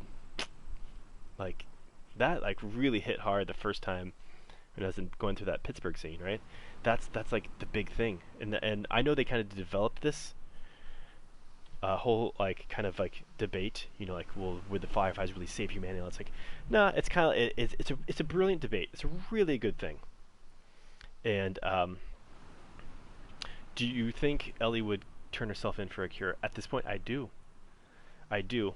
This is something I mentioned in my first draft of the review that I did not make it into the second one. There was a ton of stuff that I cut because if it didn't support my argument in the draft that I did, the final video, which I don't consider it's a review. It's more of an interpretation. Like, some people says like, your review sucks. I'm like, well, actually, it's not a review at all. I don't say this part's good of the game, this part's bad. I don't at all. But all these questions about vaccine can be for part 3. Yes, it's a beautiful area to explore, right? Can a vaccine restore your humanity? That's a good question. That's a good question. That's a really damn good question. And I'm not going to answer it right now. Your interpretation of the game made me like the game. Thank you. Thank you. Dude, you're so dead. I'm going to kill you, final boss. Why? You're the boss. Final boss, you're dead. That's funny. Yeah, speaking of boss, so how many of you picked up that Abby was fighting her like a metaphorical internal demon in the basement of the hospital. As soon as it like, oh, you need to go to the basement of the hospital, like, fine. I was like, of course we have to go to a hospital because like that's like her flashback. Whenever someone has like these reoccurring dreams, it's kind of a sign of PTSD. And and for her, for me, it's really obvious. Like, okay, she's still dealing with this stuff. Killed Joel. Did not solve her. Did not solve her reoccurring nightmares. No, they actually got more intense. She saw the kids in them, and that was just like so grisly, right? It was, and I really like that they added that, and they had you like go through the hallway, like, oh my gosh, like what am I gonna open this door and see? And then you see the two Seraphite kids, and it's like, oh my gosh, right? The Rat King was like a horror movie, yes. And I like this idea of her having to, after having ascended so high, going on the sky bridge, dropped into this baptism, now fighting internal demon. It's like, okay, I'm going to finally come to terms with my my father's death and fight that thing.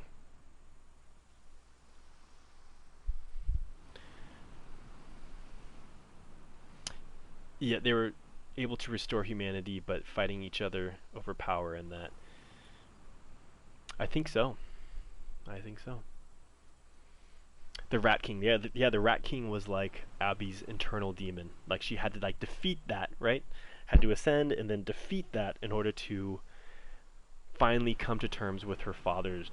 Like by helping the Seraphite kids, she's now like on the right path, and like she gets approval from her father, right? She has a dream after that whole thing, and it's like her dad's like smiling and he's happy. The first time ever that's like, and so why like what does that mean? Well, and some people think like maybe this like when I use the different names, the etymology of their names, they're like, well, like dude, you're totally reaching. That doesn't mean that. Like it's crap. Abigail literally means father's joy. That's what her name means. Out of all the names in the world, no, yeah, exactly. It's the first time she wakes up and she's not like screaming. She had a pleasant dream. Probably for the first time in years, probably the first time in 5 years since her dad died, she had a dream that wasn't a nightmare, right? Which says she finally is like at peace. She's come to terms with her father. Her name is Father's Joy. I don't know. To me, that seems like it's a really, really strong connection. But maybe it's just pure chance that they happened to name her that, and she also happened to finally find joy in her father, right? To satisfy his joy. Um, so yeah, Ellie has the same thing in the cottage with Joel's death. It's true. Yeah, going down the staircase, right? She has like the recurring nightmares of going down the staircase. There's like so much about corridors, right? And in particular, let's see if we can go to so something that I think I talked about it even at more in length. Yeah, I think it's the resort. In my first review that didn't make it to the second one, I touched on it, was this whole that's pretty beautiful, Santa Barbara. Maybe it's not in this one. No, it's not. Maybe it's on the beach. Yeah, I think it's on the beach. Yeah, that's a good shot. This whole idea of the Garden of Gethsemane. Gethsemane. That really was so profoundly strong. How many for you, the last two parts, going through the garden, going through the beautiful, beautiful corridor? I thought they had a picture of the corridor. Maybe they don't. I swear that they did. Bummer. Maybe it's in this one? No, I guess they don't. But there was a picture of the corridor. We're heading towards the door. No, they don't have it. Okay. Let's just saw it somewhere else. And when you're going down this corridor, for me, it reminded me of Joel going down the corridor at the hospital, right? And that's how all of the recurring dreams start, with going down like a corridor, right? And for Joel, that meant he was about to commit an action that would be his, not only his demise, but would put the, once again, referring to that video or that movie that I did earlier, set in action, set in motion this years of pain and trauma and a different path for both Abby and Ellie from his action there after going down that corridor. And so now you see Ellie going down this corridor, which is beautiful, beautiful corridor, just inviting kind of glass doorway, and you go out into this garden, and she are they called rattlers because the slaves' chains rattle? No, I think they're called rattlers because it's a snake, and there's a lot of allegory with serpents and biblical references that I might get into later. But part of me feel like that's maybe why they're called the rattlers, but maybe I'm wrong. But anyways, the whole Garden of Gethsemane, and then she like grabs her side. If you don't know that parable, look it up. For me, it was very, very clear, like this is what's happening, and it's because it happens right after the Last Supper, which when you're going through that whole section, there's like all these place settings there, which is kind of weird because you don't have like all these like empty, like oh, the just finished food before, right? You don't have that like in the game, like eating areas like very often. Like there's kitchens and stuff, but the fact that they had the place settings out and like food had just been eaten, to me was very clear that this is what was going on. You are more than welcome to have a different interpretation of that, but that's my thing. That you had the Last Supper, you had the agony in the Garden of Gethsemane, and then you move on to what after that? That's when Jesus has his acceptance, and then turns himself in, gets crucified. So for me, that was all about acceptance. Like Ellie reaches her side, she's got her blood on her hand. It's about acceptance, and then she goes out to Abby and Lev on the pillars. Super strong. Super, super strong. And for me to have that in a video game that is inspiring this change, I'm just like, wow, this is so strong. Incredibly strong. I love the first game. I mean, obviously, I created a freaking YouTube channel that posted a whole bunch of videos about factions and also the first game as well. But I haven't done that for any other kind of thing like that in my life. I have a very busy schedule. I carve out the time that I can. If you guys had any idea, you'd be surprised, like, wow, this guy actually really loves this game. The Leatherheads with Bill as the leader. That's funny. But some of these moments in the second game were so strong. And for me, they nailed it. This ending scene, they nailed it. And it's unfortunate for me that some people like kind of like misinterpret it, or they weren't ready for it. They weren't on that part on their path yet, right?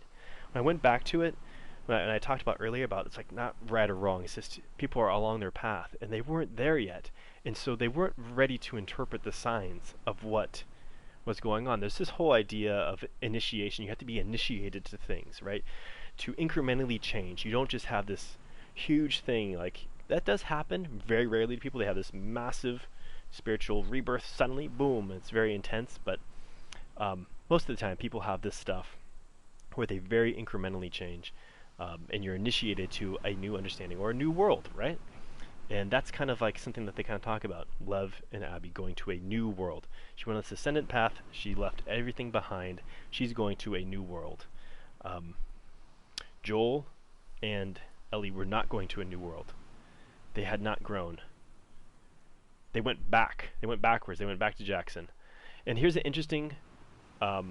yes, Avalon. I kind of touched on it earlier, Darius. Avalon is of Arthurian legend. It's where King Arthur went after an epic battle to recover. To me, it's explicitly clear that's why they chose Catalina Island just for the name of the city, Avalon, which they show.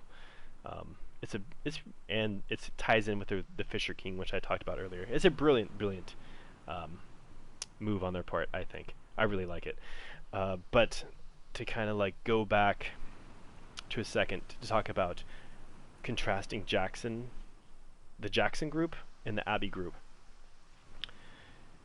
When I said that Jackson was kind of built on a lie, I think some people were like, "What are you talking about?" Like, yeah, Joel lied, but massive lie. Joel made a massive, huge lie. Yes, and Ellie has a lie too. She's not telling anyone. She finally confides to Dina, and Dina didn't believe her about the truth of her scar and her tattoo, her deceitful tattoo that covers it. Right? Joel's mark on her. They're very deceiving. Not only that, Dina doesn't tell. She's not upfront with Ellie or Jesse.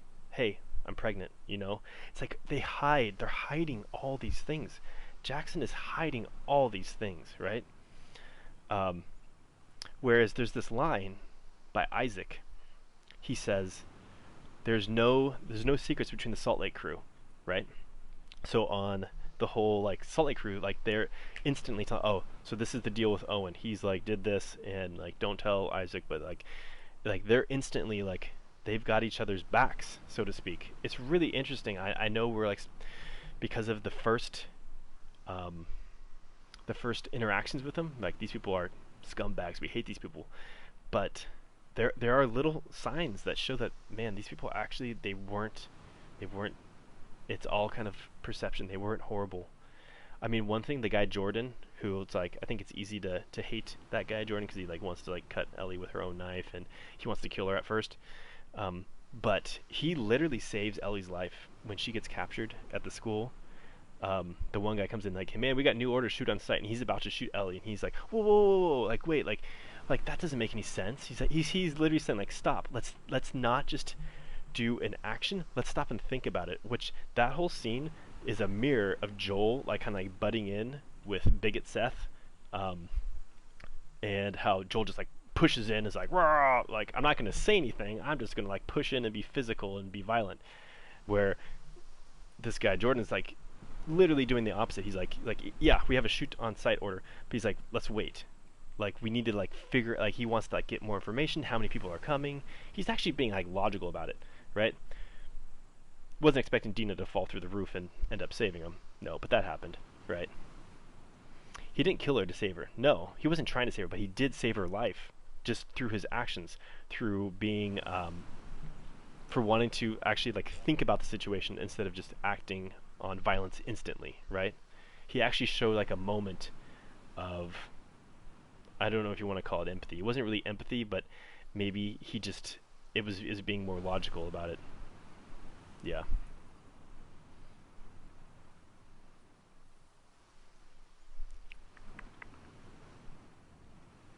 Let's see. Yeah, there's no good guys and no bad guys. Let's see. I don't think there was good guys and bad guys, Tyrion. There's not. Both sides had things that they did that were admirable. Both sides did things that were atrocious. Absolutely. And the structure of the game, the structure indicates this completely. And I'm sure there's some videos out there. I haven't watched every review video, but if you take like both of the days side by side, it's like, so Manny of the WLF is just like Jesse of Jackson. It's like they wait for Abby/Ellie by the door, like to go in. They're talking to him about like previous night, like mirror, same thing. You go in Jackson, you're throwing snowballs at kids. At the WLF stadium, you're throwing tennis balls to dogs. It's like all these things are like very, very parallel mechanics.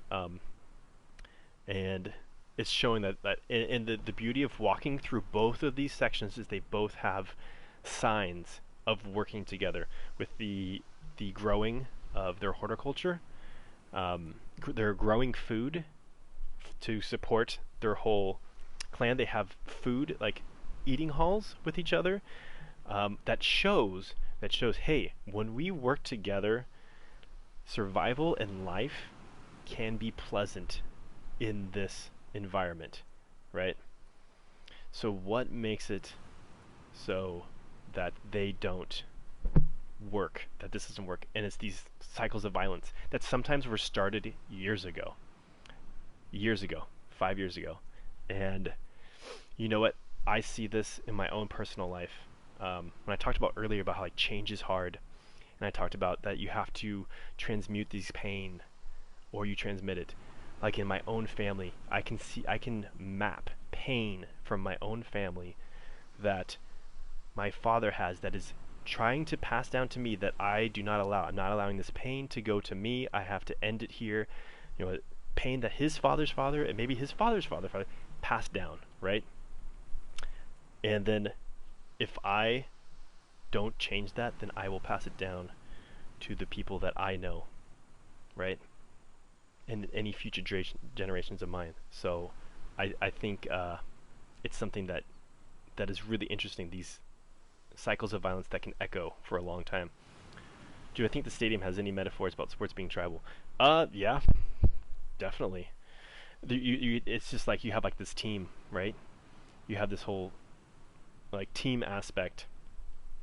Um, I could see that, and it's like, oh, you're rooting for your team, but it's like, it's like our teams, are like sports teams really that different? I know we like to like get behind certain teams, but in the end of it, you have people, humans who are playing a game, and really in sports today, like it's just like kind of like this manufactured, um, like competitive rivalry, right? It's like it's not like those players are actually from the is our sports bad too? I guess I mean I think you can say that this like artificial rivalry is probably not the best. Like the fact that some people take it to extreme levels where you have like these brawls and like these massive breakouts at stadiums where fans are clashing with each other. Like why? Because of disagreement over. I think that kind of like tribalized sports is probably, could be not the best.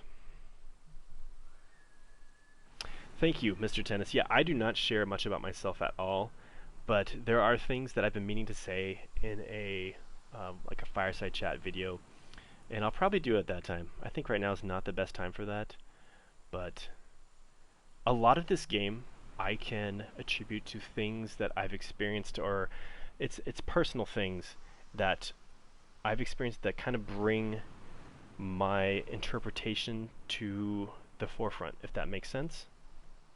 Like the whole idea of this hate being easily transferred for me is it's a very real thing, and so it's something I have to deal with. I've had to deal with it my whole life.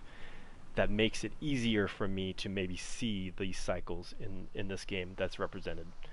Um, yeah, so that's kind of like my take on that.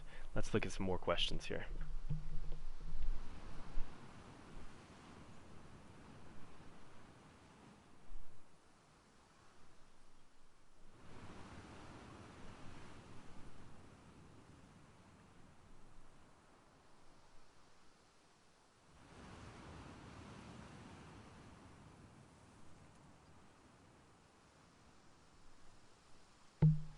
All right, let's see.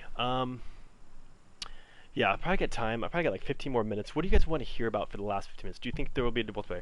They're working on a multiplayer project, Leichendorf. Um, I like the name, Leichendorf. Uh, yeah, they're working on a multiplayer game. I think in 6 months we'll hear more. I think by the end of the year maybe we have something. I'm very excited about it. The gameplay, obviously, in Last of Us Part 2 is phenomenal. It's so damn good. And last year I was doing Bow July, kind of tied in with the multiplayer. This year, I'm encouraging you all, if you can, make clips of explosive arrows and share them on either YouTube or especially Twitter, the hashtag Bow July. Definitely do that. Share those explosive arrows because for me it's super freaking fun. I've gotten I think 6 or 7 people in one shot with an explosive arrow. Yeah. So yeah, I think it's good. I don't know if they'll have dodge in factions or I'm not even calling it factions. I mean we can call it that just as like an easy way to understand it, but it'll be like the second multiplayer. It might be free. Really, it might be. Do I want a part 3? Definitely I do. Eric, I kind of talked about it earlier in this. Part 3, I see Abby's journey. She has to like go on a journey to really elevate herself after what was probably an extremely humbling experience in this game. She lost practically everything, but she did survive out there, and so now she's at the perfect place to finally go on an ascendant path, is what I call. Basically what Abby went through in this one. Am I going to stream more? I might. You know what? This has been really nice. I was kind of nervous about this because I know it's not the most entertaining. Like, I don't have like a good stream setup. If you guys saw my setup, I basically have a laptop and a PS4. That's it. And then I have like my recording mic that I'd use for videos, but I have the most basic of setups. And so, but I feel bad that I can't show some of these things, like change like actual like have saved clips on YouTube that I can show you directly. I wish I could do that, but I do appreciate you guys all being here. Um, so let's see. Any other questions? I prefer what part two. Part two was, again, to go to that word ambitious, is they tried to accomplish something that I don't think any other game had. They're trying to literally inspire change in people, and there's no doubt that there's backlash because people are resistant to change. They're asking people to do something that maybe they'd never been challenged with before, and that can be scary. That can be really freaking scary, right? For people to try to do something like that. Um, and the thing is, the change has to happen with the people. With any kind of, I feel, wise or philosophical text that you read, it's not like change cannot true change cannot be like foisted upon people. They have to choose it and accept it themselves. Um, and this game is inviting that change. It's a catalyst for the change. Would you prefer a long DLC 10 hours and no part 3 for 6 years, or no DLC and part 3 in 5 years? Honestly, I would do the latter.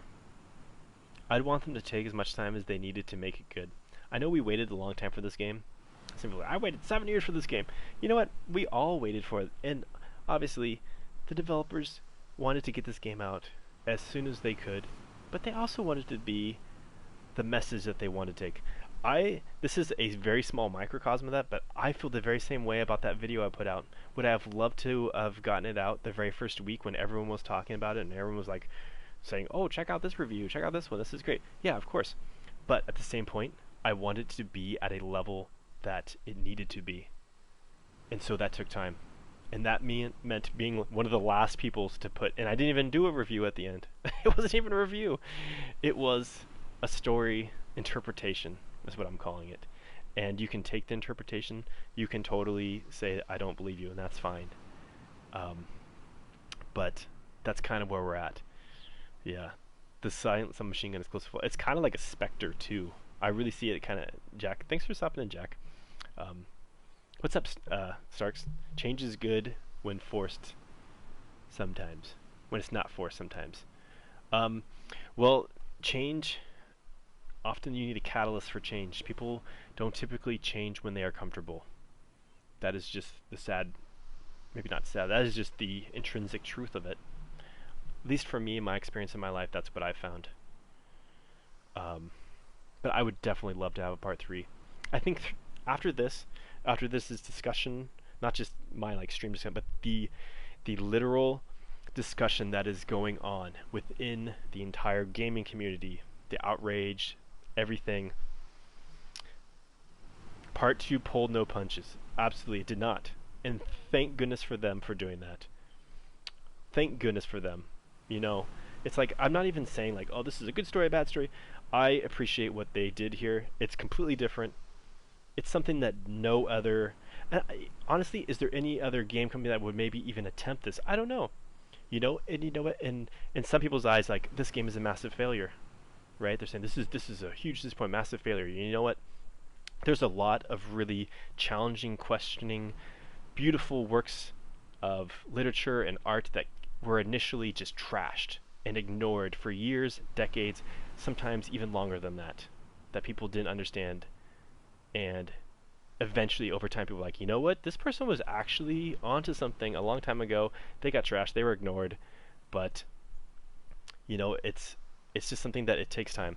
And the really interesting thing about the whole backlash and, like, hate, people are so strong. The hate is so strong about it, right? I like the Aliens film, and it's better than Alien 3 where they kill loads of people the first time. It's good, good analogy, Darius. Good analogy. Yeah, that's an excellent analogy. It's true, right? Yeah. The brick. Do you think Bill will be back? I once saw a chess game in the Firefly basement in Santa Barbara. It was really holding it was. Oh, you were hoping it was Bill living in the basement. There is actually there is a chess reference. I think it's in this one with Abby. I do wish I'm showing this thing here where Abby's dad saves the zebra with Abby and Owen. I wish that was a leopard or a lion or a tiger. It would be really cool if that was something from the cat family, I feel. But the zebra is cool too. There's Abby's watching the giraffes once again by St. Mary's. There it is. There's the chess. And you know what's interesting? Before I just unlocked this picture today, but even before I saw this, do I think Druckmann will leave Naughty Dog for films or do part 3? That's a really good question. You know, I'm kind of on the fence of that because he is doing the HBO series, which is great. I think it's so cool. I love HBO series. I think it's really cool that they're taking it to that format. The HBO series, that format, the 10. I know people totally bagged on Game of Thrones, but before the last 2 seasons, it was just absolutely phenomenal. Some of the best TV you can see. Westworld, same thing. That format of having these episodic 1-hour episodes, you can tell a much more rich and complex story than you ever could in a movie. I'm glad that it's not a Last of Us movie and it is actually a Last of Us series. For sure. Absolutely 100%. I think that's great. I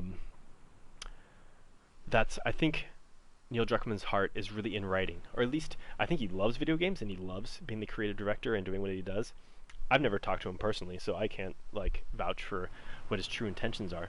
But I think he really admires writers, and I think he wants to be known as a good writer and would love to do more writing in film, for sure. I really do. So maybe he will. If he does go that direction, I think they are in exceptionally good hands with Kurt Margano and Anthony Newman. So here's the thing that I've never heard a single person mention about Anthony Newman. This was his first game that he ever directed. Can you imagine your first game? You get a game director title. He co-directed it with Kurt Margano, Kurt Margano's first game was Lost Legacy, which was right before, right? It was the 1-year game that they put together. Can you imagine being a first-time director and they're like, yeah, you are going to do the most anticipated game of all time. Like, what? What's up yours truly, Ghost? Oh, I noticed you. There's just a lot of people, and I kind of have all these thoughts that I'm trying to convey right now. But thank you for being here, Ghost. You're not a ghost. I can see you. Yeah, so the fact that I think Anthony and Kurt have the studio in very good hands. So if he decides to move on, I think that is great. I want him to do what he really wants to do. And I think that I'm glad that he made this game, because I don't think this style of game would ever have been possible without him, right? Yes, Caesar, I did. I did a long time ago. You can see it on my channel. Just go to collaborative playlist or whatever. But yeah, that's... So just get back to this picture here of Abby and her dad with the chess game. I kind of like that because I kind of saw... yes, Almudena is her animation work is phenomenal. She's also an incredibly wonderful person, and that goes a long way in my book. So this chess game, the thing I kind of thought about here of Abby playing with her father at chess, is the kind of back and forth, the cycle of violence between the Jackson crew and Abby's crew, the Salt Lake crew. I kind of thought it was a little bit like a chess game at times, right? It's like, oh, you're going to take our bishop, well, we're going to take your bishop, or we're taking your knight. It was kind of back and forth, right? It's really kind of interesting. So anyways, to get back to Bill, the whole Bill thought made me think of, I would love to see Bill again. I would love to see a Bill DLC. Actually, Peter Field, who worked on the first game, made the giraffe level. He posted a link of it on Twitter. If you're not on Twitter, people get on Twitter because you get to interact with the developers and just some wonderful people in the community, but they post stuff like, oh, here's me explaining my thought process behind this level design. It was phenomenal. It was mind-blowing. He did that. He also did my favorite scene in the whole game, the first one, which I know is most people's probably not, but it was the university level when Joel falls on the rebar and everything that happens after that. I loved that. I absolutely loved that scene. And he did that one as well, but he posted his ideas about it. And he actually said that he would love to see a Bill DLC. This Naughty Dog developer said that. I was like, he's not anymore. He's moved. He's not in a different company, but he was a developer. And I was like, heck yes, I've been advocating for years for a Bill DLC. Basically, it's like my idea, which is probably stupid, but I imagine Bill. Like this whole DLC is just like a day in the life of Bill, going around to his various traps. He's got to check the traps and reset them, and it's kind of like oh gosh, what's the movie? Slumdog Millionaire kind of like version of Bill. Like he goes to a trap and he has this flashback, and so you learn more about Bill as he's checking all of his traps. And in between the traps, like you have to fight infected, like hordes infected, and then all of a sudden you have like some crew or posse come through Billstown, and you can be like, oh, like you can either like release a trap to that unleashes the infected on the crew, or you can figure out different ways of strategically interacting with these this group that is like in Billstown. I think it could really be a brilliant DLC. I would Home Alone Bill Edition. Yeah, kind of. And I have an idea of how it would end, but I don't want to say. I really don't. Maybe one day I'll say. But I love Bill in the first game. I think he's bloody just a fantastic character. W.O. Brown did such a good job bringing him to life. Phenomenal job. He was an awesome character. And yeah, I would love to see him. I'm glad they did talk about him a little bit, but Bill was freaking awesome. So yeah, maybe just a couple more questions, and then I'm going to have to call it for a day. Kind of been talking for 2 hours straight. Where's some questions? Factions 2. I want to see Bill singing Tank on Me instead of Ellie. I bet Bill could do an awesome rendition. I really think he could. It's like Bill could probably actually remember that song on the radio, so I think he would do a fantastic job. Pacing is difficult. Daniel Cardiff, you have some really good insight, and I appreciate that. Thank you for being here. Yeah, pacing is difficult when you have to play between two different characters. I know people kind of bag on that, but I was fine with the pacing personally. I think some of it is just like people's willingness to put up with things over time, right? Patience. What's up, Alex Dukas? Thanks for being here. Let's see. Yeah, will Bill ever leave Billstown? That's a really good question. Did you guys know in the first game there was like allusion to Frank? And when you go into like the sewers and you like kind of dive down and you're in the sewers, there's a note that it doesn't say his name, but it's from Frank. It says like, oh, we're meeting this contact that wants to actually get into the QZ and all this stuff. It's Frank. Like it's this whole like allusion to Frank leaving Billstown. Yeah, no worries, Jack. It'll be up, so if you want, you can watch the replay. I went over a lot of the things. Let's see. So any last questions you guys have? Let's hear some last questions. As far as factions, like, would it just be like Hunters, Fireflies, Scars, WLF? I would appreciate that, but I'd also appreciate having like a whole bunch of different types of customization. Because I really, honestly, in factions, I play as the Hunter, but I would be a sovereign, like, individual. I'd be like Bill. Yeah, I really would. What didn't I like about part 2? That's a good question. I didn't like that you didn't get some of the bow. So here's one gripe. Ellie gets the bow so late. She gets it from Boris, which we talked about earlier, which was a brilliant part. I love that whole Boris part. But honestly, you're going to infiltrate this group that might be huge, and you don't bring a bow with you? Like, come on, Ellie. You shot the bow in the first thing. Not only is it great for that, but hey, you might want to hunt along the way. What's up, Yosan? Welcome back. I am still going. I'm going to finish soon, but thanks for... Or look like Frank with a Hawaiian shirt. Yeah, the Ravens from DNC. There's all these different factions you have. I like that. I like the idea of having all these different. There's the Rattlers, the Ravens. There's all these different groups you can have. We're like completely not even mentioning, the Hunters of Pittsburgh. I guess we gotta mention Hunters, but like there's that. But not only that, but then Silver Lake, you have the Cannibals, right? I mean, yeah, their town kind of got burned a little bit, and David and Buddy Boy are dead, but there's still a lot of people left in that town. Surprised she didn't start with a bow. I think Ellie should have had a bow way earlier. Definitely. Should have brought a bow. So that's a little gripe I have. Another gripe, I did like the downtown level so much, that open kind of world feel, that like temporary open world feel to like explore and do things. I wish they would have gone back to that at another point in the game, because that was brilliant. When I first started playing um, that level, oh revived, I wish I could respond back to every single comment. Literally, um, the last 3 days I have over 500 comments, which I spend a minute each on those. That's a lot of time.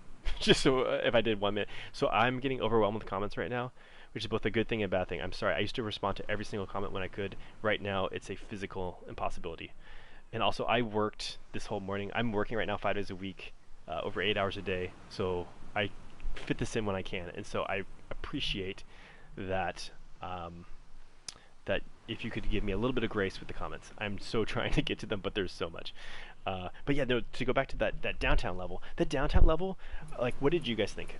When I first started the downtown level, this level was designed by Michael Barclay. Barclay did a hell of a job. Shout out John Sweeney and the entire art team for these phenomenal photos. They did such a good job with these. They really did.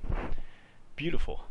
Beautiful stuff. If you've ever been to Seattle, they did an excellent job capturing this whole thing. Um, Favorite story told through notes? Boris, for sure. That whole Boris thing, it was like the Ish Part 2, was so cool. So cool. Um, but Michael Barclay did a fantastic job with this level.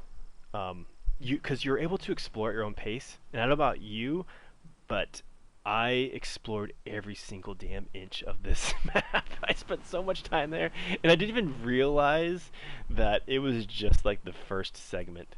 Like, I thought it was gonna be a massive part. Like, oh no, this is just, you're just getting into Seattle, and I love that, man. I did everything.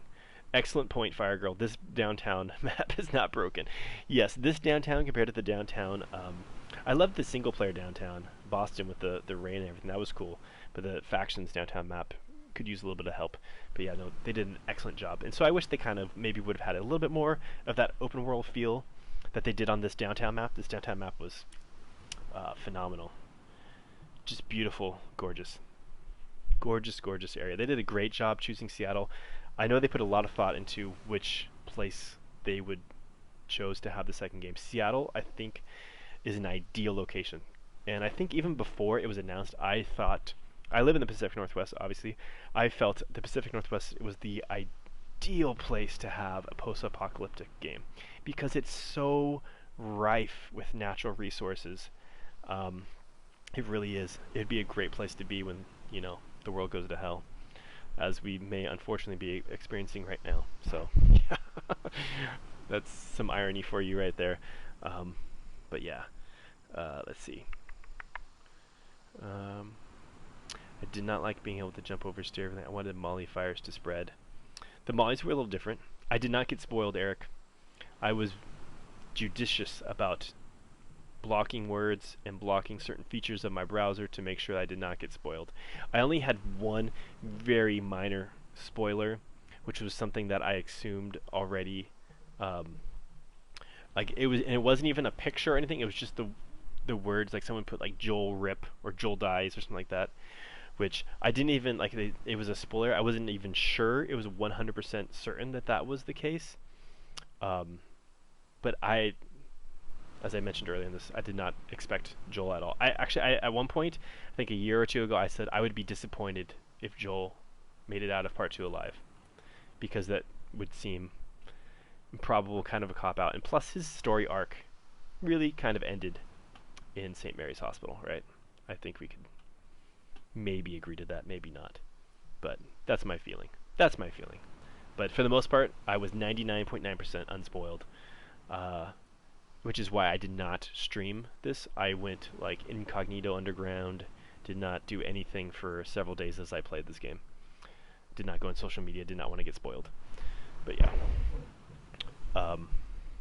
Yeah, so final questions. I'm going to end it here soon. Once again, thanks to PlayStation Naughty Dog for the free copy of The Last of Us Part 2. Did I see the Left Behind Easter egg? Which one? Which Left Behind Easter egg?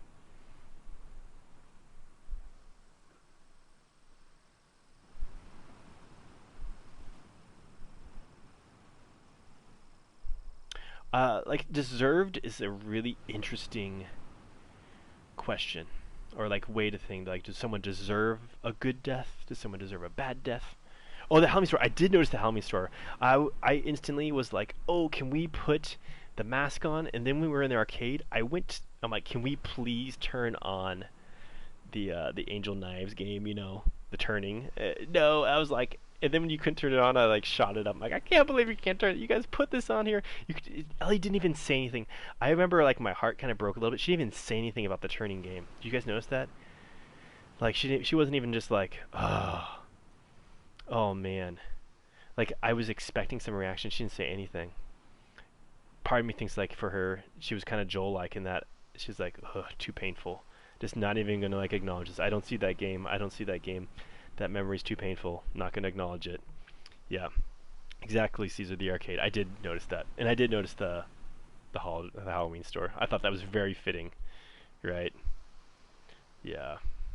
Not Mike. I did notice that NJ. She did make a little mention about the Halloween thing, and once again, like, yeah, it was like too painful. Too painful for Ellie. Did not want to deal with that. Am I still gonna make faction stuff? I will still make faction stuff. I think intermittently. I think a lot of people still like that.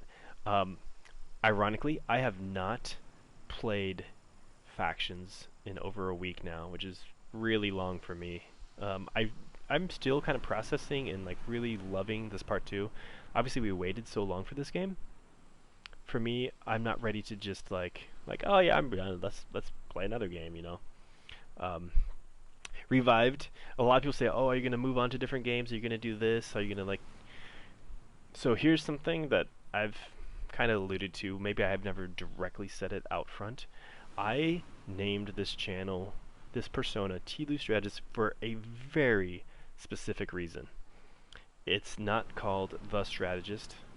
It's not called, you know, Shooting Strategist. Not third-person strategist.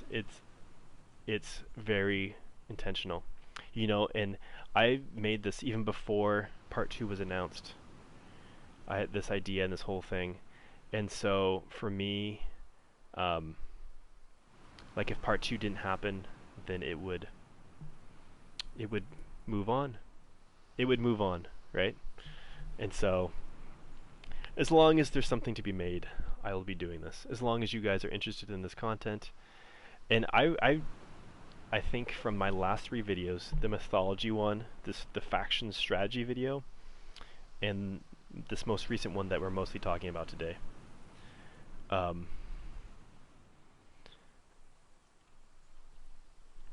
What do you like? What do you think of those? Like each of those videos took a colossal effort. This last one took a colossal effort. It took a huge thing. I did multiple rewrites of each of those. Each of those 3 videos, I rewrote a script for each one. People ask, how long is that? We're talking over 60 hours. We're talking a lot of time. And so I put out a like factions video in between, like, oh, expectations. And some people didn't like the format. They're like, it's just you rambling while you're playing. I'm like, that was my break. Like, I recorded that to give you guys some factions, and that was my break. That was like my break, taking a break away from writing these really intensive scripts that took me a long time to like flesh out the ideas and really get the structure. I'm not very good at structure. I got a lot of help from those, at the structure of those, from friends. And so that really helped my process of this. And I think overall they make for substantially better videos.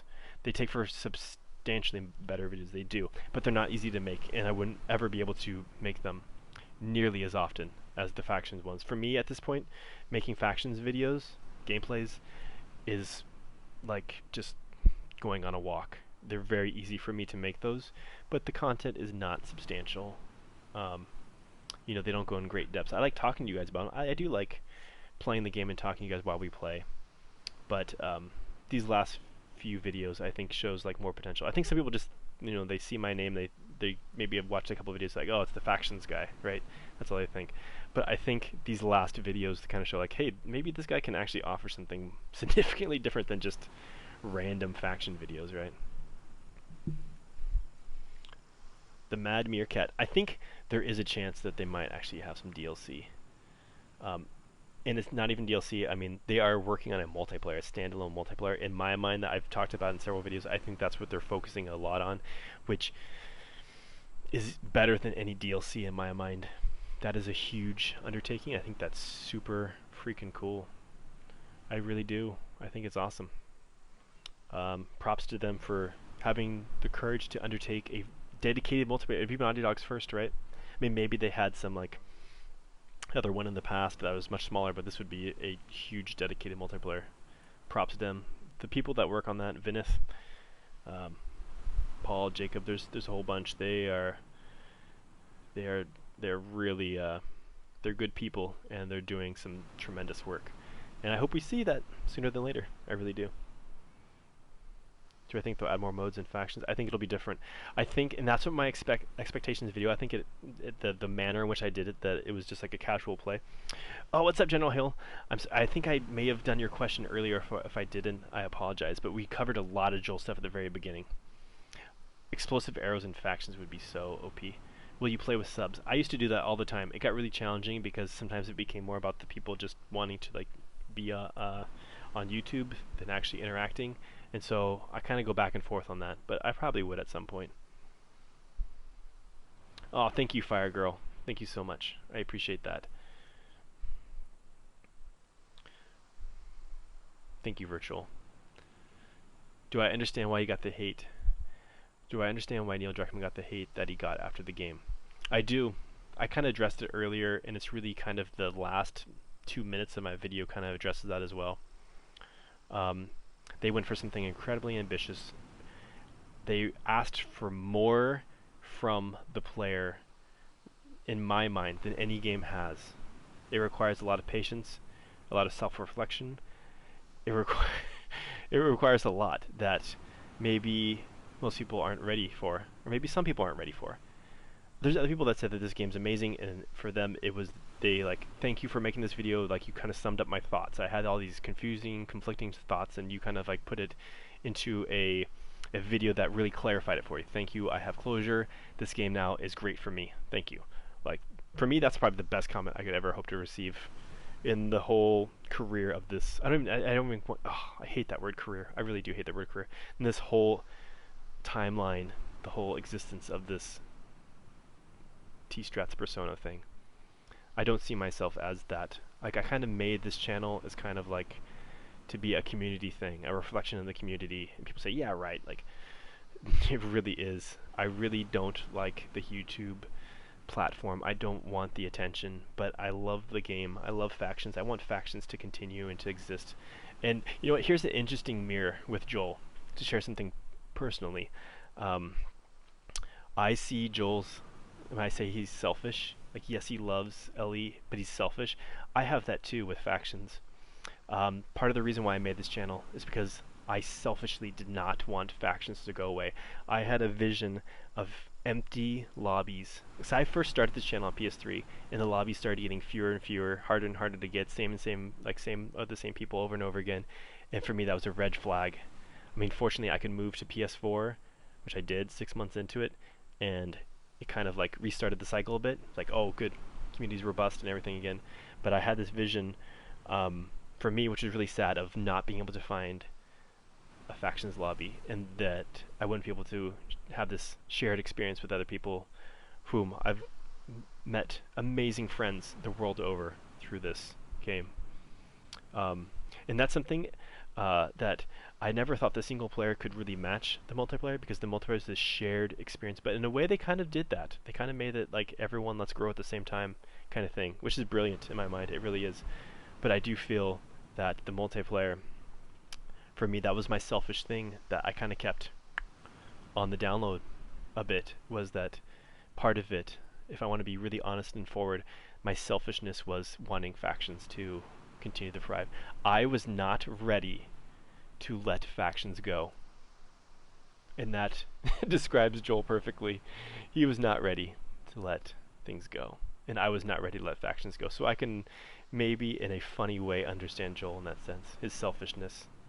You know? That's how I feel about it. And I do feel like the community has grown so much. It's changed. Obviously, having a second game has brought feelings of excitement and resentment towards it. I understand why Neil Druckmann got the reaction he did from some people, the negative one. But sometimes when you make compelling works of art, that is what happens. It's divisive. And it's not like he wanted to be divisive. If you look at the true intentions of Naughty Dog, I don't think they want to be divisive. It's not even I don't think. I know they don't want to be divisive. They're trying to do something out of love. And sometimes that love is painful. Right? Because you have to meet it. They can put it out, but it's like you have to be the one to actually take the step and make the you have to go through the gauntlet, so to speak, the challenges, and sometimes you get whacked in the head and it's painful and you just want to scream at them and yell, why did you put me in this godforsaken gauntlet? But maybe it was because they wanted you to come out the other side and be in a better place, right? Yeah, so how does that tie into factions? Factions is a shared experience. They can, if they are able to make a multiplayer that's a shared experience like this, that would be mind-blowing as well. That would be mind-blowing as well, right? Like, just think about that. Imagine if you could do YouTube full-time. I am not a full-time YouTuber, I know. I have too many things in my life that I have to work and take responsibility for. And so, yeah, if I could do it full-time, that would be great, because then I could dedicate more time to like videos like this, streams like this, which would be awesome. It really would be, because it would allow more freedom. But I am a firm believer in doing good work and being content with your work no matter what it is. And I know my videos, my live streams, and they don't get nearly the views of other like career YouTubers, people who do this for a living. And that's fine, because like it doesn't have to be the most popular. Like it's nice to get the recognition, but it's not why I do it. And for me, if you just look at the comments that I got in the video, and I know it's not even going to be my most watched video. It won't. It's going to be probably something funny like, will Last of Us Part 2 have a multiplayer, right? It's not going to be the video that maybe I put the most heart and love into that will get the most recognition. And that's just the way life is at times, right? Like your most amazing moments in your life are often, I find, not shared, right? They're the moments that you and you alone experience, and you have to be satisfied with that. You do. Or maybe you're not. Maybe you're not satisfied with it. But for me, that's what it is. I hate saying the word proud, but I'm proud of the videos that I make. Especially the last 3, I put a lot into those videos. I'm very proud of what I was able to do with those. It took me a long time. Thank you guys for your patience for waiting for those, because they did take a bloody long time to put out, but hopefully it was worth the wait. And yeah, so I think I will live stream more often. Sometimes maybe just with discussions. I'm hoping to maybe finally get a new laptop, and then I would be able to do this more often in a more better setup. Grant Vogel actually works for Naughty Dog now. That's what happened to him. That's why he stopped. Yeah. He's living the dream. Yeah. So thank you so much for joining me today. I'm going to stop it here. I have to say at the end, thank you once again to PlayStation Naughty Dog for providing me with a free copy of Last of Us Part 2. I enjoyed the game immensely. I hope you enjoyed this discussion. I will hope to do this more in the future because I love interacting with you guys because I think that's a really great way of doing it. We have these videos in the comments and that's one way of doing it, but I think having this back and forth live is a much better way of doing it. So yeah, thank you, and I hope each and every one of you have a wonderful rest of your day. All right.